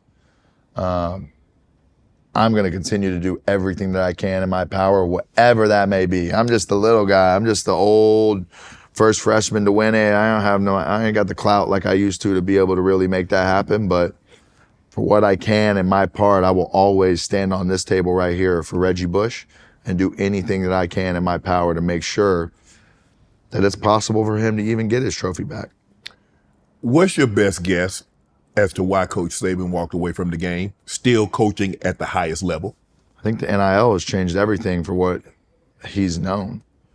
You know, I think it's made it so much more hands-on and continually having to stay on these guys because of how many people are in their ear. It's not the firm handshake anymore. It's not the old school ways of the world where your word is your bond and this and that. It is a very wishy-washy, where's the money today, right? And if it's today, somebody who can outbid you, where's your loyalty? Just 16, 17-year-old kids we're talking about here. Right. So in my opinion, Saban doesn't want to deal with that anymore. And what better way than to go out the way that he did? You know, from what I've seen and what I saw in the media, he's still very involved in the program. I mean, he retires and then goes back into the office at work the next day. So Nick Saban is it. He's him. He is exactly what you expect him to be. And when I met him, you know, in New York, that second year of 2013 when I went back, I remember him walking into the room. A.J. McCarron was a finalist, I think. And I think A.J. was a finalist. And he walks into the room and it's just like, I remember it like this cloud, huge aura of a person walking in. You know, he's not that big. But like the way he carries himself and the aura that he has around him is like nobody you're ever going to come in contact with. And I remember him walking into the room and shaking his hand and talking to him for a second. And then that conversation kind of fades and we go on about the night. And for the rest of my life, I'll never forget that moment of him walking in. That guy. Is it a situation now with the NIL, no matter how great a coach is, you see in basketball, Coach K walks away, Roy Williams walks away. Some of the Pantheon greats have said, so now it's really a level playing field because Alabama used like, okay, we're going to put you in the NFL, but now somebody will say, well, they're going to put you in the NFL, but we're going to give you $2 million. So now has it leveled the playing field or has it created an unequal playing field? There was already an unequal playing field, I feel like. So if anything, it's given the littler guys a chance. Like gives the Colorados, right? Yeah. Get a guy like Prime. Take your program from here to here. You're getting a little bit more level. You got the transfer portal. You know, Colorado can now take people from Alabama or Georgia that don't want to go there just based off the transfer portal. So I think it's brought it up and made it a little even. You know, college football goes in those waves of like, you got your Florida dynasty, you got your USC one, you have Texas with a little run in there. You know, you got your Ohio State, you got your Bama, Georgia, you have your runs of like, I didn't want to go on this whole SEC tangent and be all biased. But it is what it is. It is what it is. So, I mean, there has always been teams every year throughout the year that are a little bit above and below the others. You can always have the little guy that comes up and has that magical run. But for the most part, you know, it is a little lopsided. It is hard for those Akrons or bowling. Like, it is harder for those D1 lower schools to ever really get in the conversation. And in my opinion, I think this is a better way or only way that they can really ever even recruit on the same level as anybody else. And that'll mostly be through the transfer portal. Yeah, but do you see these teams now? You see probably Alabama and Ohio State and Michigan and all these teams. They're probably going to their boosters or they're going to their college and say, look, man, we got to have a fund. We got to have $25, $30 million in order to get these kids. And now you see, look, and talking to Coach Prime, he's like, you see guys going into the portal because these guys have already been in college. And so you kind of know, okay, they understand the college. They got to go to class. They got to go to study hall. They've already played college ball and played at a high level. So it's a little easier for you to break a guy off that's in the portal because, look at Addison. He wins the Biletnikoff and he changes school. That's unheard of. You would have never got a guy that wins a Buckus or win an award. Do you? Award like that, the Gursky or whatever the case may be, the Thorpe, and transfer schools, Johnny. What if I told you that after Cliff Kingsbury left and I won the Heisman that I thought about maybe going somewhere else too? How much it was going to take for them to break you off for you to even consider it? I don't know at that point in time. I was thinking about I loved A&M but this way that could you feel the shift? Could I feel the shift? I don't know. I could see that I was getting used a little bit into what they needed me to do to have their master plan, right? A&M had their vision of what they needed with this hype and this success to get the program as a whole where they needed to be. Unfortunately, where they needed to go and where I needed to go and grow as a human being and as a football player weren't always step in step. They weren't always aligned. Right. Do I have hard feelings about it or do I feel any kind of way about it right now? Absolutely not. I love my school. I love what happened. I love walking back into that stadium and feeling like I had a piece of putting one of these bricks in the walls outside. And I can carry myself and say that. I don't think it's the house that Johnny built. That's what they call it. They can call it what they want. You gotta like that. Yeah. That's disrespectful to Mike Evans. That's disrespectful to Jake Matthews. Well, Mike Evans, they didn't call Mike Evans Mike Football. They call you Johnny Football. They didn't call Jake Matthews a Luke Jokel. Okay, so I get the praise for what we do as a team because my play is special on the field. Let me ask you a question. When you're a little kid, they're like, all right, who want to play O-line? Raise your hand. Who want to play DB? Raise your hand. Who want to play quarterback? Exactly. Okay. They chose the position that they wanted. So it's a positional thing. You're giving the quarterback the rightful piece of the pie. Now, which one of those guys was flying private? Probably just me. Yeah. Okay, who was buying jewelry cars? Probably just me. Yeah. Well, who was hanging with Drake and James, sitting courtside at James Harden?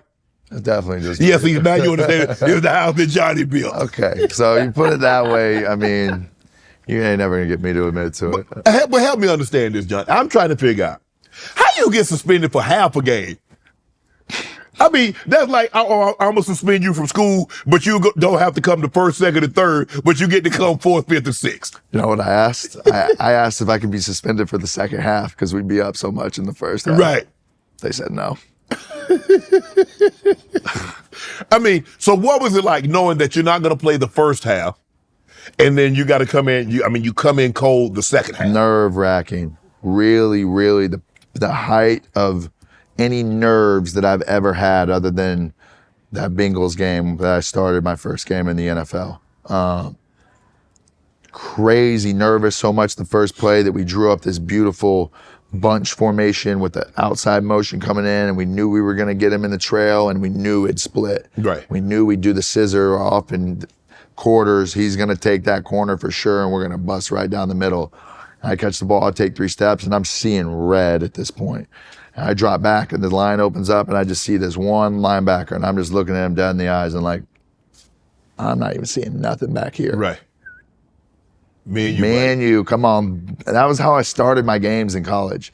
And we started with so many running plays because when I got hit the first time and I got a pop, it settled me down to the point of where I could go on about our offensive scheme for the first day. So going into that game, suspended the first half, coming back out the first play of the second half, we draw up this beautiful touchdown and it works. But I'm just like so laser focused and locked in on getting hit so I can kind of settle down and go.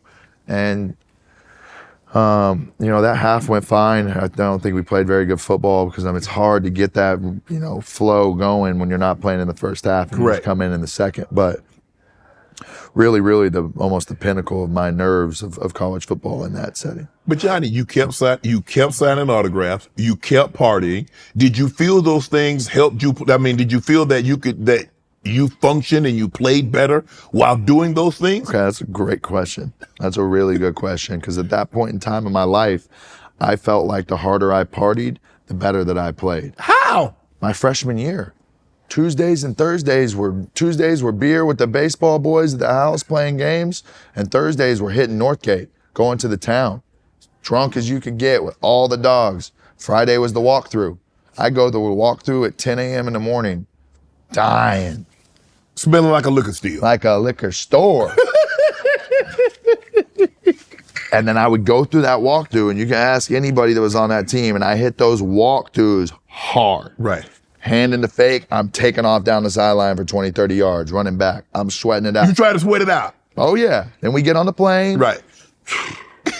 Get to the hotel, meetings. This is the system, and we're winning. Right. Now we're 11-2. We'd beat Bama, and this whole year is Tuesday, Thursday. Bang, bang, all week, every time, like clockwork. Every game of the season that year. And I'm getting better as it goes on. I ain't losing a step until that first offseason in 2013. That's when I'm starting to smoke more weed. That's when I'm partying a lot more. And then from there, I'm not taking care of myself in the way that I did the year before to go be special. And my numbers, my second year, totally were better. That's what I needed to do. At that point in time, I needed to get you guys or whoever it was on First Take or this and that talking in the right direction, that these are my, this guy went back and did better than he did the year before. Mm-hmm. So therefore, what is the next step? The next step is the league, the show, the big thing. And that's where I was at in my life. I felt like I did enough I was living my life at that point in time to appease what other people expected from me or wanted from me. I wasn't living really in the right way. I mean, obviously I wasn't, but I was there to tell people what they wanted to hear and had these people around me. This is how you need to carry yourself. And in that, I lost who I was. And when you lose who you are, you resort to other things in your life to numb that pain or to find yourself. And in that, I found smoking weed. In that, I found partying. And that kind of took over from there, 2013 on. There's no reason other than exactly what my behavior was 2013 on why 2014 and 15 in Cleveland didn't work out. There's no secret that I was doing the same thing on a Thursday night in Cleveland that I had been doing for the Thursday night in College Station. Number one, because I'm the backup. I just got handed all this money and I'm not taking it seriously enough because I don't know how to be a professional.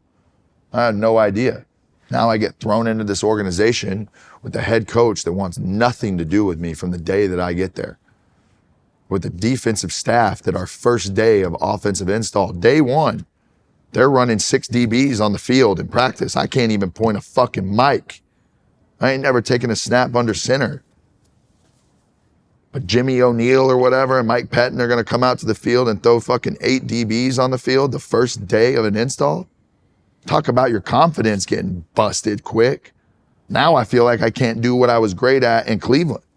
And I'm partying and doing what I thought made me great. So you see how all these things are compounding together to equal a huge disaster. You didn't feel you could do in Cleveland what you had been great at Texas A&M? Not at all. I had no confidence. I hear you mention, you said on Tuesday night we had this with the baseball team. Thursday night we did this with the other boys. I ain't heard nothing about no school. I was a good student. How? How what? You partied the whole... My dad, when I was in high school and middle school growing up, if I didn't have A's or B's on my report card, and that first little 6-week grading period comes out, or the 3-week mark, if I got a C on that thing, I'm grounded until I can get an A and B on that next report card. Right. That was my rules forever. So if I got a C, you're grounded. If you ain't going nowhere, you're doing chores around the house, I'm gonna show you what your education is gonna mean to you. So when I got to A&M, I went from a business major, sports management, and then when I went to Heisman, I go to ag leadership and development. That's a little bit different than the Mays Business School. Yeah. So now I can do my classes online. I can do it. The school was never the problem for me. Right. If I applied myself in the slightest bit, I was smart enough to be able to go in and do college. I wasn't one of those guys that needed to study hall or the this and that. And I had a lady that was in our athletic department named Lee Hood. And Miss Hood saved my life academically, just keeping me focused on what it was and not getting too far. And she was like a true mother to me in that football program. And she is the reason that I was able to even leave Texas A&M and have an opportunity to go to the NFL. And the thing is, Johnny, though, what I've learned is that most good athletes, great athletes, can compartmentalize. And it seems like you were really great at compartmentalizing. Okay, party, I'm gonna party. Get school, party. Got practice, play. You were able to do, in each instance, be at your absolute best. Or, as you said on Thursday and Friday, at your absolute worst. Yep. And I think I was able to do that with the people that I had around me. With the Lee Hood, with these coaches, and like with the right people that Texas A&M did have around. Right. If they weren't there, I wouldn't have had a fighting chance at all. But because of how special some of the people were in that building, it gave me an opportunity to flourish in the smallest of amounts when it comes to that stuff. Start setting yourself up for financial success now by starting to build credit history today. With Chime Secured Credit Builder Visa Credit Card, you can build credit by making everyday purchases and on-time payments. Plus, there's no annual fee or credit check to get started. You can use it everywhere Visa credit cards are accepted, build credit using your own money, but that's not all. You can get paid up to 2 days early with direct deposit, access to over 60,000 free ATMs, send or receive money through the Chime app. Build your credit this new year. Just open a Chime checking account with a deposit of $200 or more to get started. Go to chime.com/Shay Shay. That's chime.com/Shay Shay. The Chime Credit Builder Visa credit card is issued by the Bancorp Bank, N.A. or Stride Bank, N.A., members FDIC. Out-of-network ATM withdrawals and over-the-counter advance fees may apply. Call 1-844-244-6363 for details. Late payments may negatively impact your credit score. Results may vary. Early access to direct deposit funds depend on payer. Spot me eligibility requirements and overdraft limits apply. I'm looking at, I read this, it's like, the rumor was you came from oil money. Did you have oil money? My great-grandpa, when they came over from Lebanon, they found, oil in East Texas, and It very much was. My family was very, very big. So my grandpa, he had like 6 brothers and sisters. They hit this huge oil well. So when I'm growing up, I don't even realize that we have a farm in Tyler with a runway and a hangar in the back and all this stuff. I didn't even really know what it was. My grandpa, because of what my great-grandpa had done, they had the opportunity to be boys, right? Take the planes. They were big into boxing. So like Jack Dempsey was a huge family friend of theirs. They tell me stories about going on these hunts with Mickey Mantle and Joe DiMaggio and all these guys. And I've seen the pictures. It's as real as it gets. So you have this what you saw from me and the lifestyle that I was living, I think was minorly ingrained in me for what I saw as a kid and what they were doing in the 50s, 60s, 70s. So it wasn't a far reach for you to have what you have because your family did have money. So it wasn't a stretch for you to be flying private and doing all that stuff because your family came from money. So you could pass it off. My dad gave me this or my family gave me this. And so this wouldn't even bat an eye. How could they prove it? They couldn't because you had. Hold on. Your dad said in 2013, it said, it's not Garth Brooks money, but it's a lot of money. And I don't even know the full detail of it, right? I got, from 18 years old, I'm thrust onto the spotlight. Now I have my own life that I'm living that's separate from that family stuff. It's not as cohesive anymore, right? The fame and everything that comes with what happened to me will break a family apart very, very quick. Mm-hmm. Who we going to the game with, who gets these tickets. It's all about the clout and on all this stuff. So we as a family were tested and tried throughout this rise as well. Mm-hmm. It wasn't just a me thing. And that's what I didn't realize until I got cut in Cleveland. And I was a couple years removed from that. And I remember thinking and hearing from my mom, you don't know how hard it is for us to walk into a restaurant in East Texas. We're dealing with the ramifications of your actions that are going on every day. So when you're going out here acting like an asshole, I got to walk into my grocery store and get treated like one. And why is that fair to your father and I? And it hit me like a ton of bricks. Is that where the change came? Because you saw the toll, not only with, I mean, I don't know, maybe you're the last person to see the toll that is taken on you, but when you hear your mom tell you the toll that is taken on them because of your actions, and they shouldn't have to suffer for what you're doing to yourself. It's a start. That was the start of it. It definitely wasn't the like final thing that got me to the point of what I'm being able to do and sit here with you today. I think that's a complete understanding and self-awareness of oneself. Okay? So I, without a doubt, wholeheartedly know myself and what I've done good, what I've done bad. I'm the only one that knows the truth that I've seen through my eyes about everything. So when I got to the point where I'm completely detailed and honest about every situation and what went into it and why I may have done that, that's a continuous like evolution of a person that takes longer than 5 years, you know. And I don't think I'm a finished product right now. I just think I'm onto something mentally that is clicking with me, allowing me to be the person I think I should have been.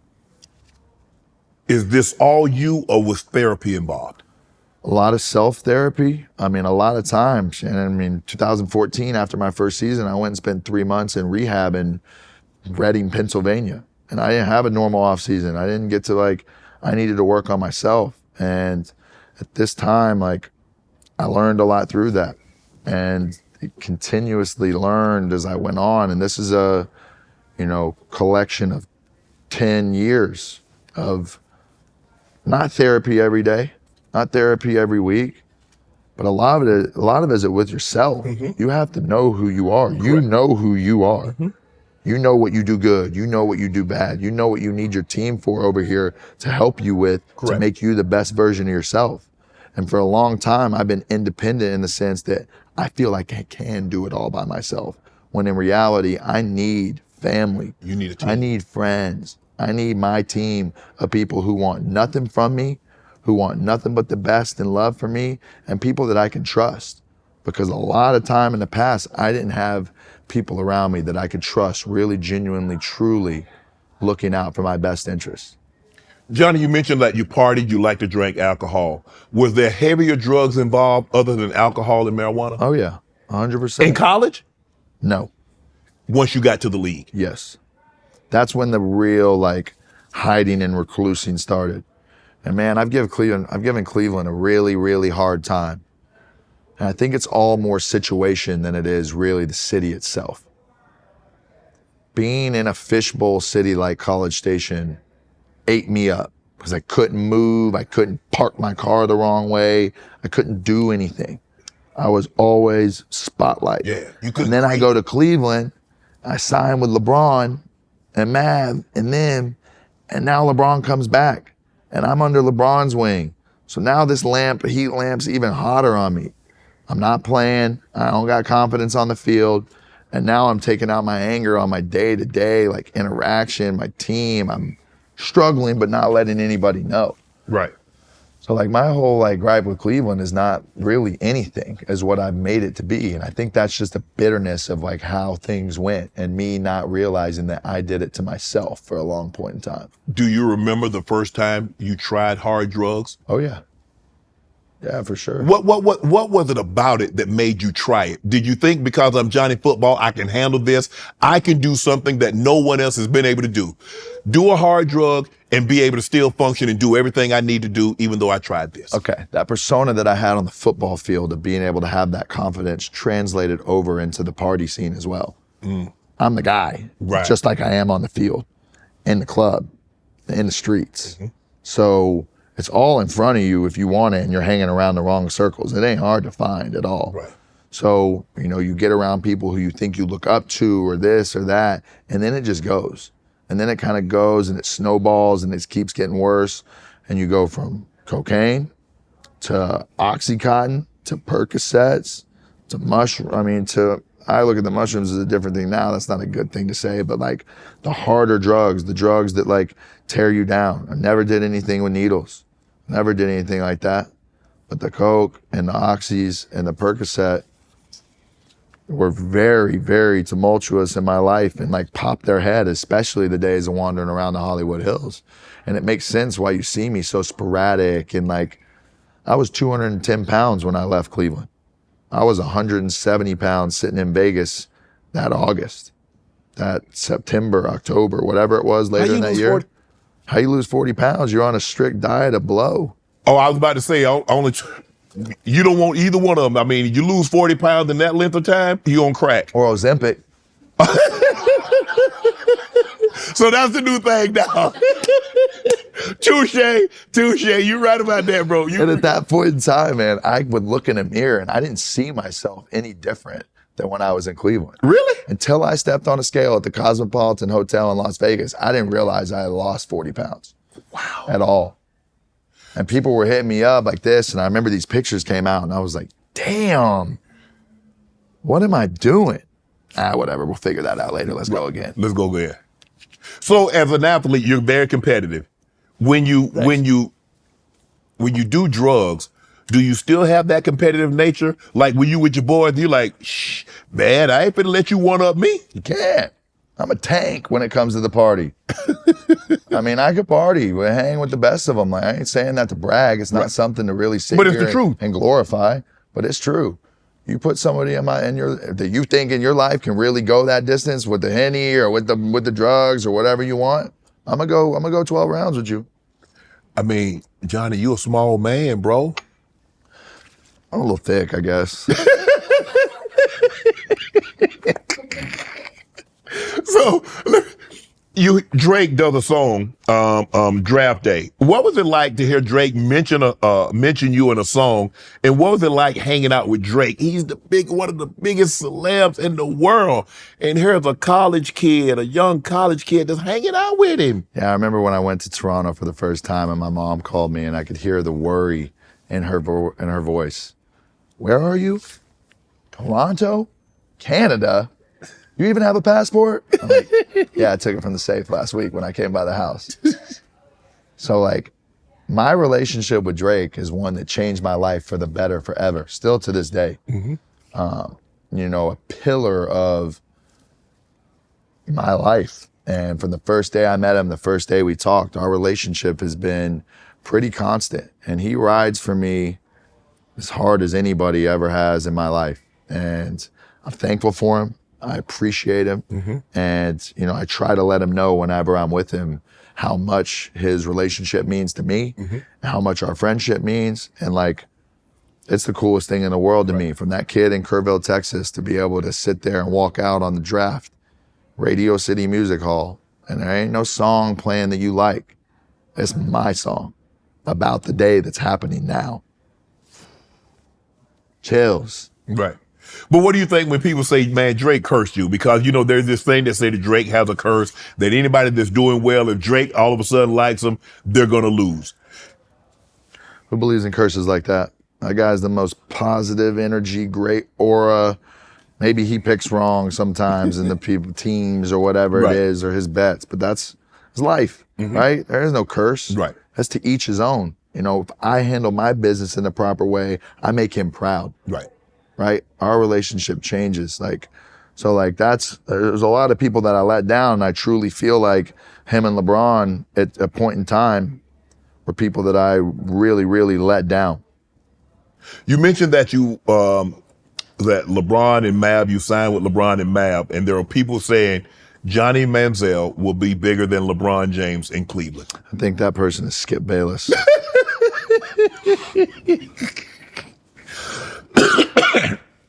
He definitely believed in you. He did. He believed in you, and his thing, to his credit, when he believes in a guy, yourself, Tim Tebow, Baker. Yeah. Skip. I love you, bro. I hope you know that it was always love. And I honestly feel like I let him down, right? Right. I remember watching First Take religiously and being able to see him come on there and ride for me when everything was going on. Mm-hmm. I remember seeing the passion in his voice and the way he was animated when he would talk about me. So when I signed, I go to Cleveland and this, Johnny Manziel will be bigger than LeBron. Like okay, you got your clickbait, you got your headlines for that week type of thing, and it was never, ever going to be a reality. But because of me signing with LeBron and Mav, I had the opportunity to even be great in my own right. Right. They gave me the best fighting chance and built a team around me. And the thing that I realize now is the reason why they're probably still pissed at me to this day. They don't lose. They don't bet on anything that's not a sure thing. And what I did and the way I carried myself and the way that I was in my time during Cleveland was pure and blatant disrespect to them for giving me everything that I could have ever needed to be successful. So something that still to this day, I think now that we're talking about it, I haven't completely, truly got over yet, how I let them down. And I remember, this is how bad off I was whenever I was in Cleveland. LeBron would text me every week to come over to the house and watch a game or play poker with the boys and just tried to be there. And I was so depressed for the first time in my life that even my biggest role model and inspiration in my life couldn't get me out of bed to come and hang out with them. Wow. When I went to the Cavs games, I was in, I was out. I didn't really grasp and latch on to him in a way that I should have. And he tries to take me under his wing, right? And I'm just kind of nudging it away because of where my mental is and being just fully depressed in where I was in my life. Is that an excuse? Absolutely not. Because at the end of the day, the respect that I should have for them, giving me everything, should trump all else. I see you got a lot of ink. Do you remember your first, do you remember your first tattoo, and how old were you when you got it, and what made you say, you know what, I want ink? All right, so my mom, as a kid, if you get any tattoos, I'm gonna disown you. They went really hard down that route. And when I got to a little bit higher place in life, I'm kind of like, let me test and see if she's still gonna love me after this. So I went that first semester in College Station, I went and got a tattoo. It said against all odds on the inside of my arms. And I got a Proverbs thing on my chest. John Bones Jones has this Philippians 4:13. And I got a Proverbs 3:5-6. Trust in the Lord with all your heart and lean not on your own understanding. And all your ways submit to him and he will make your path straight. And I got that. And I remember going to the lake house 6 months later, and my mom's like, why are you jumping in the lake with your shirt on? It's nothing. Finally, she's like, take your shirt off. And I'm like, all right, moment of truth. She took it pretty good for what I expected, to be honest. She kind of just went back in the house, and now we're at the point where my dad's starting to get some tattoos, and you influenced him. I think I had a little bit of an input in that. I think I've had an input in his mind shift just to see that, if I can go through what I've been through and still be sitting here today with the attitude and the outlook on life that I have, I truly feel that anybody can. And my dad's had his flaws in life, my mom as well, and we all do as human beings. But it's about never giving up, and it's about keep going is the mantra and mindset that I use. Keep going. God only gives the toughest test in life to people that can truly handle it. Soldiers. So a lot of mine was self-inflicted, but I feel to a point today that I'm here for a better purpose, for a bigger purpose. Maybe being a Hall of Fame NFL football player was not what I was meant to be in life. Mm-hmm. And I'm okay with that. Right? I'm okay with continuing to grow as a man and figure out exactly what makes me tick, what my new passions are in life, and what my new goals are and where I want to go. Is it true that you were about to fake a flunky drug test at the combine and your dad faked a medical emergency? I don't remember the medical emergency, but I remember having the greatest training camp leading up to the NFL Combine. Mm-hmm. And 5-6 days before the Combine, I drove from San Diego to the Beverly Hills Hotel, and I wanted to go to Greystone Manor in West Hollywood. I got with some NFL boys, and I went to Hermosa Beach, and I got drunk, and then I went to the club. And I remember as this whole day progressed on, I was a little too lit at the club that night about 1. And I remember as I'm kind of in and out of it, somebody handed me a blunt, and me really being not all there and composed. And I remember the blunt coming up right in front of my face, and I remember my immediate is but I couldn't tell my agent or anybody the next day if I actually did smoke this or not. So now it's like full crisis mode. We're taking tests and we're doing this, and like now the next 6 days are like flush the system. You fail a drug test, you go from being maybe the potential first pick in the draft to we'll see you in the 3rd round, and that's a 5-year deal turned to a 4, turned to guarantee money into nothing. Like everything is riding on this. So I did go into Indy with a very, very question mark on if I was going to pass my drug test for smoking weed. And so you passed. I guess I didn't smoke it. Wow. Oh, okay. So wow, you should have. Yeah, because considering the way you've been partying, bro. I just remember that going to grab it. Yeah. Like, I remember that, and I remember for some reason just still locked in, even if I was out of it.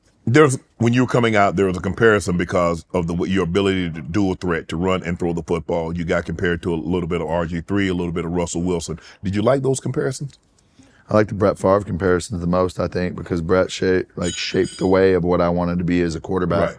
You know, I didn't know at the time back then, really, until I got out of Cleveland, of what Brett's story was in Atlanta. Right. You know, I had this Brett Favre Atlanta Falcons jersey that I wore religiously when I was in College Station, and I didn't know that he was there and like what happened and him getting to Green Bay and what a like huge turning point and pivot it was for him in his life. But that's, you know, that's the one that I liked the most and that I appreciated the most because he was the man. Did you really text a Browns coach during the draft and say, hey, let's wreck the league? So me and Dow Loggins, who was my quarterback coach, we had a good relationship, and he was texting me throughout the draft, like, be patient, bro, be patient. We're coming to get you. And this was a very personal conversation between me and him that he told to a friend that then got spun into what it is today. Okay. So there was no, you know, I'm still walking across the stage, doing all this. I'm doing my thing. Like, I'm more excited to go to Avenue in New York and party with Drake and the boys after to celebrate than I am really thinking about football at this time. Everything to me was like getting drafted in the first and going to this party afterwards. And like, it's what it was, the cherry on top of the whole thing was what it was for me. So, you know, that was a very personal text that I sent that was internally supposed to motivate us to be and get to where we wanted to go, that then was then spun as to me being this cocky, full-headed, you know, egotistical little shit that doesn't know anything about the NFL. And I don't think that's necessarily how I was.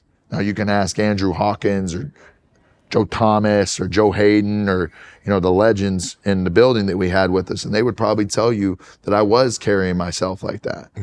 From my perspective of things, that was never my intention, nor did I want to carry myself like that. It was against everything that I was raised and ingrained to be. Did you want to go to Cleveland? Where did you want to get drafted?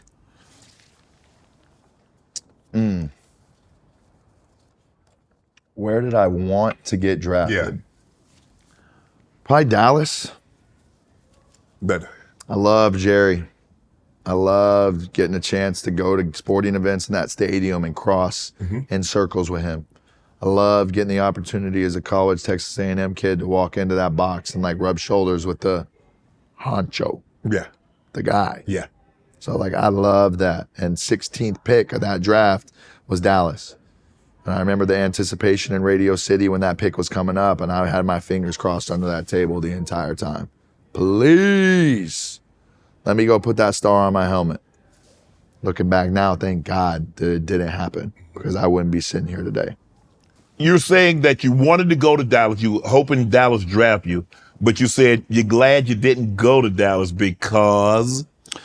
I think knowing what I was doing in Cleveland, how hard it was for me to party and move and do these kind of things, if you would have put me in a landscape that was my backyard, that I knew, you know, I had been driving from College Station up to Dallas when there wasn't nothing going on in College Station. Right. So it was something I was familiar with. I know who I was hanging around at that point in my life. And I think it would have been just an absolute disaster, to the point of it wouldn't have been suicide that would have been the issue. It would have been drinking and driving. It would have been taking a bag from somebody you shouldn't take it from, and just boom, could have been over in an instant. So I think I know myself well enough to be able to say that it would have been bad in its own right. And luckily, thankfully, it didn't happen, even though at that time it's what I wanted. What were your study habits like in Cleveland? How often did you study? Did you watch tape? Did you study the game? When you're in meetings, were you attentive? What was Johnny's study habits, practice habits like? I would say, Kyle Shanahan was the most detailed person that I had ever seen in my life. And I thought Cliff Kingsbury was really, really good, but Shanahan took it to a different level. He could coach 11, 12 positions on the offense. Detail, hat placement, hand placement, every single thing. So our meetings and things were incredibly detailed. My quarterback room was not a home for me because of Brian Hoyer. Brian Hoyer had been waiting on opportunity to be able to go really provide for his family, get an opportunity, and he saw how much of an upper hand he had on me, and he didn't hold back when it came to that. So there was instances in the quarterback room early on where I would ask the same question a couple times and he'd be at the head of the table and go, again? We're doing this again? Wow. Keep him out of it, right? Let's just cut that off. And I don't have a bad word to say about Brian Hoyer. That is just fact of what happened in that room. So when that happened. So if we were to ask another quarterback that's in that room. Go ask Connor Shaw. Go ask Connor Shaw, who played at South Carolina and was with us in Cleveland. Go ask him how Brian Hoyer was in that room. Go ask Dow Loggins how he was in that room. And it's okay. But at that point in time of where I was, and I'm the franchise guy, I could have used a little help, especially when they knew what I was doing. And I've said this before in the past, and people have said, why don't you take self-accountability for what it was and you not putting in the work? I didn't know what work like that was. I didn't know what the grind was because I was great at Texas A&M without it. So a sense of entitlement comes in that I can do it the same way because I don't know any better. So when you have that going on in the quarterback room, then I just do this. I ain't speaking. If I question something, I'm not asking. I'm embarrassed, right? I'm getting dogged by a guy who's supposed to be my teammate. When I don't know, I'm trying to figure it out. I don't know what cover 3 is. You know what we did at A&M? If that linebacker's tucked in and Swope's faster than him, bang, I'm throwing the bubble and he's down the sideline. I wasn't looking at safeties. I'm not looking at 1 high, 2 high rotation. My mind didn't work that way from a football player perspective. And then when I'm going into my safe space quarterback room, I'm getting, so I'm not saying a word. Now I'm struggling. Now I'm getting behind. Now I don't know the detail of the plays because I'm not going home and dialing it in even more. In the building, I studied film. I wanted to watch these Rex Grossman clips of Washington, the Shanahan. I wanted to watch RG3 2012 season. I wanted to see how you do this stuff. And I watched it. Did I grind it the way that Peyton Manning does? Absolutely not. I didn't even know that was a thing until Josh McCown got in the building the next year. And when Josh McCown came in, the shift in that room went through the roof of positivity. When I got there, he comes up to me and he goes, "You want to be a great quarterback?" I go, "Yeah."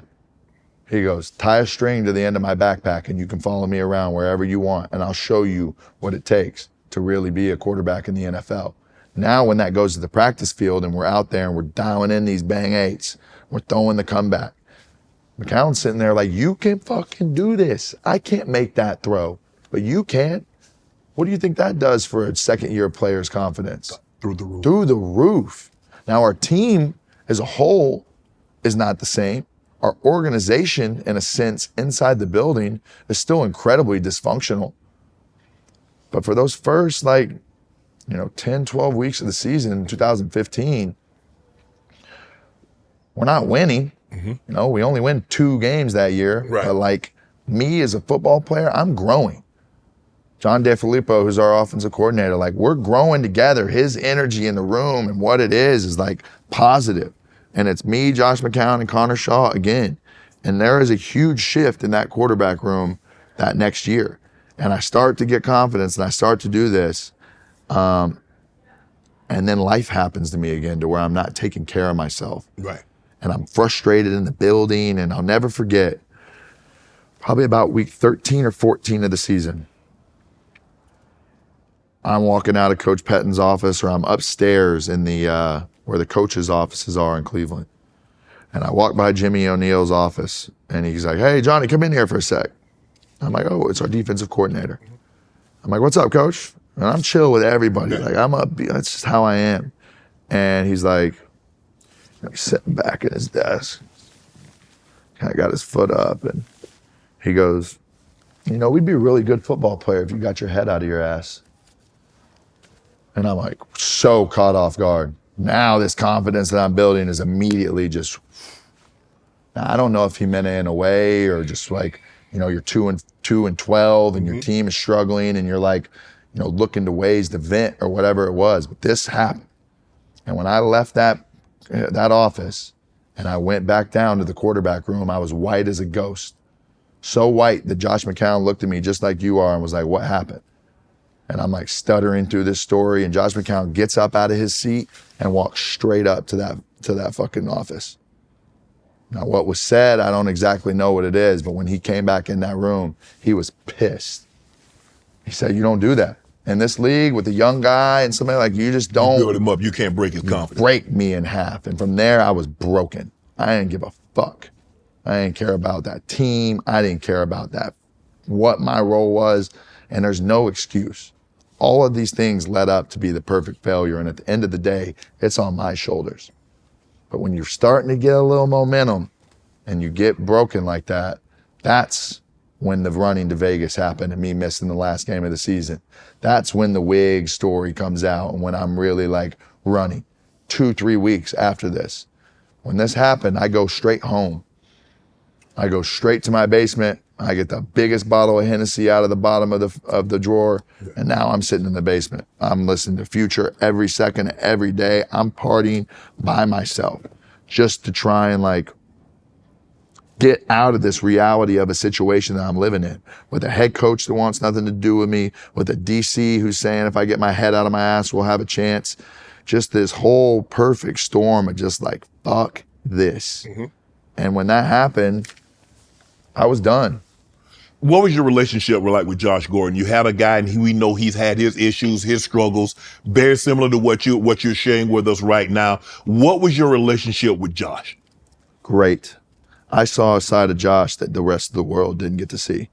I saw a guy that was from that trap, from that bad neighborhood growing up, who had beat the odds to be able to get there. One of the most physically talented specimens that you'll ever see on a football field. He struggled with a lot of the same things that I struggle with. And I tried my best throughout those times to be a better influence around Josh than a lot of other people were, because a lot of his boys didn't give a shit at that point in time. And,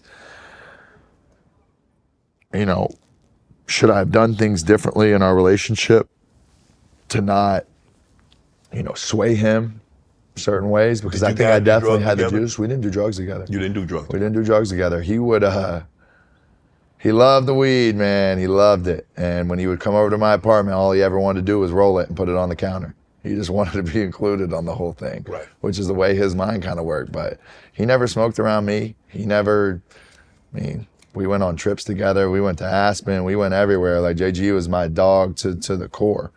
And funny you asked, I just spoke to him yesterday, and he sounds like he's in the best place that I've seen him in years. That's awesome. And it takes time and getting away from it. And for me and him, we're talking about golf now. And golf is kind of like an avenue that I never thought me and JG would be able to like talk about golf, go play. And like, golf has really shifted my mindset and being able to still continuously give me competition. But it's, as much as it is against other people when you're playing, golf is always about yourself and battling yourself, 6 inches between your ears, and then, getting in a good headspace to go up and hit a good shot.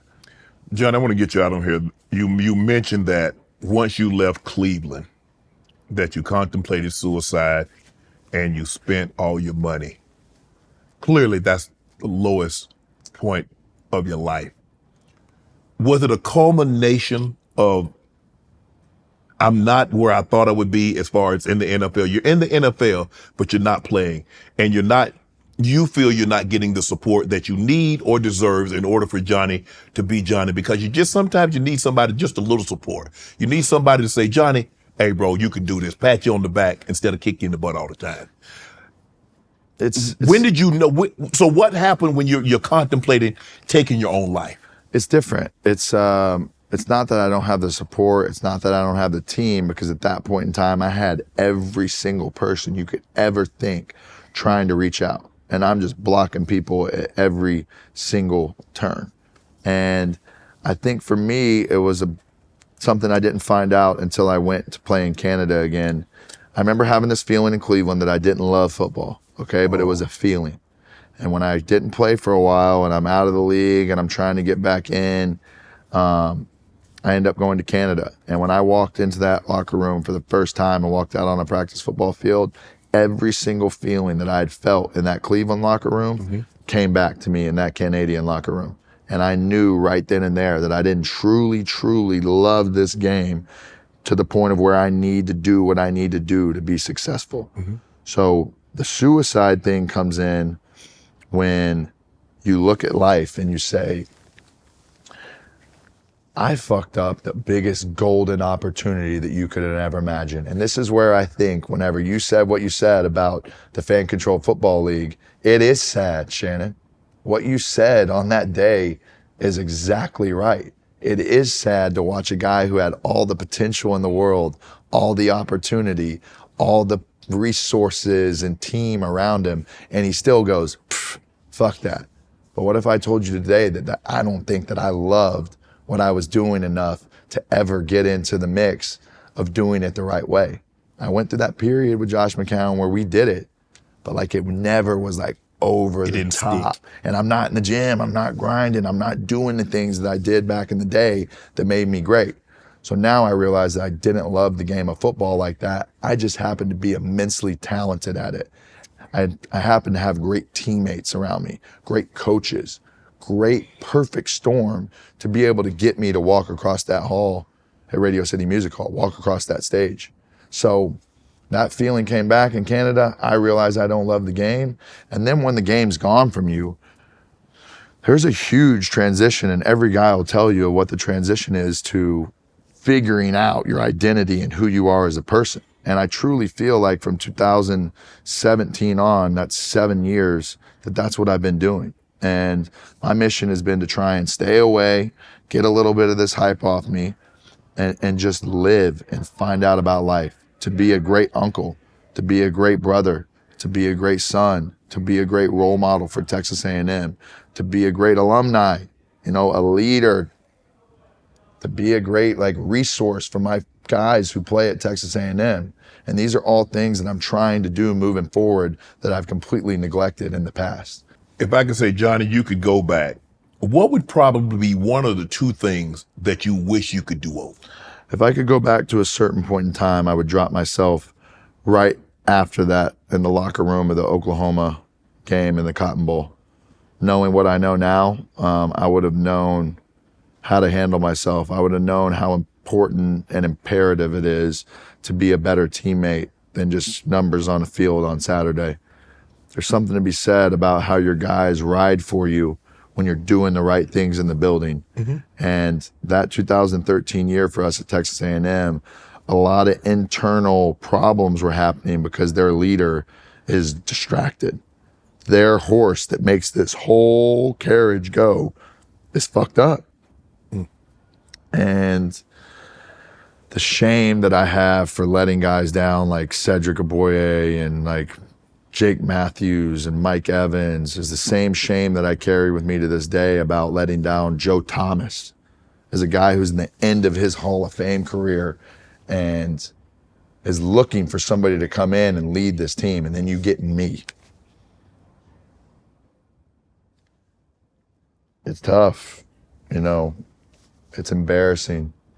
It's embarrassing to have been the guy that have let down some overall really great athletes of my time and of my generation.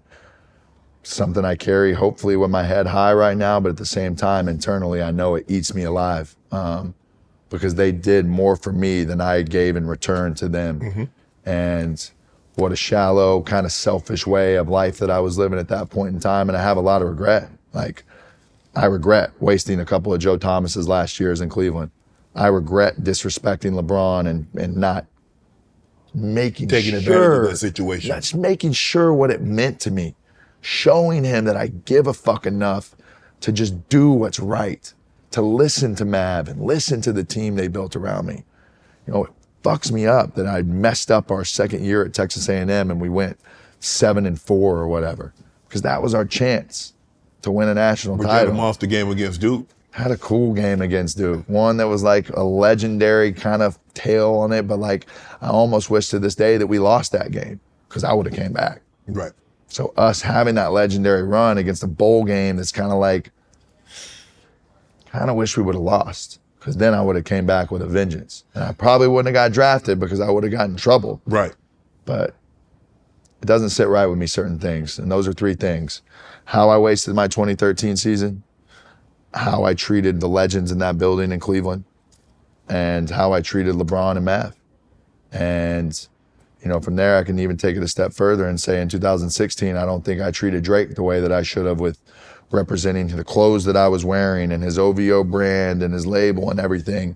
You know, at that point in time, I was so selfish that I was dragging everybody that was tied to me through the mud. Now, it's regret.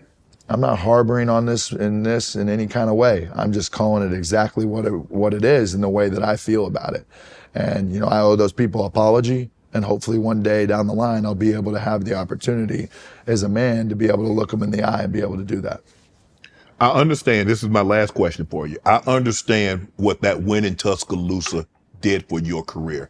But it seems to me it was that win against Oklahoma in the Cotton Bowl that really changed it for you. You know, they're coming down from Norman. We're coming up from College Station. It's a clash in the biggest stadium in the state of Texas, the spectacle. For us in Texas, this is the granddaddy of them all. Not what goes on out in the Rose Bowl out west. For a Texas kid, for a Kyler Murray, for these guys we were talking about, to play in that stadium and do what we did that day was like, you can't tell me shit from there on out. And what a shallow mindset to have, what a selfish mindset to have.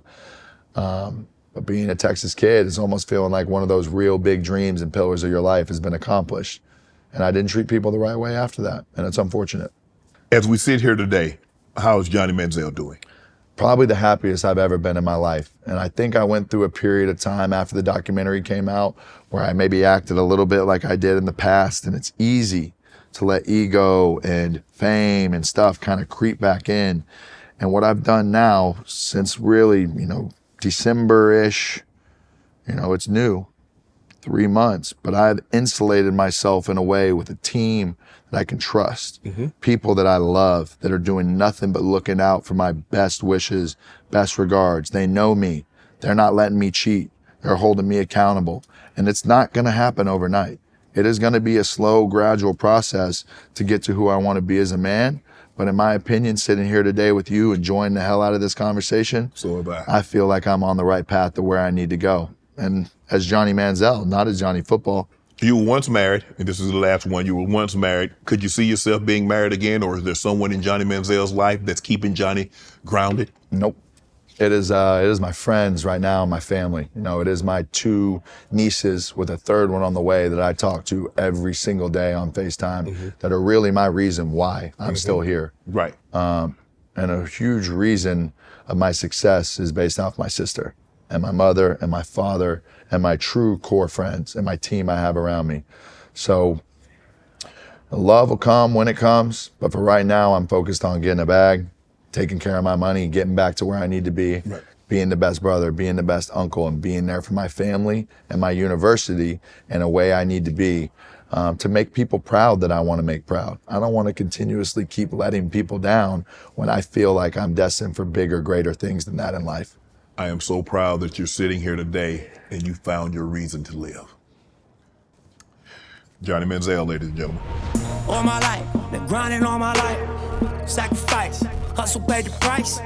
Want a slice, got to roll the dice, that's why. All my life, I've been grinding all my life. Look, all my life, been grinding all my life. Sacrifice, hustle, pay the price.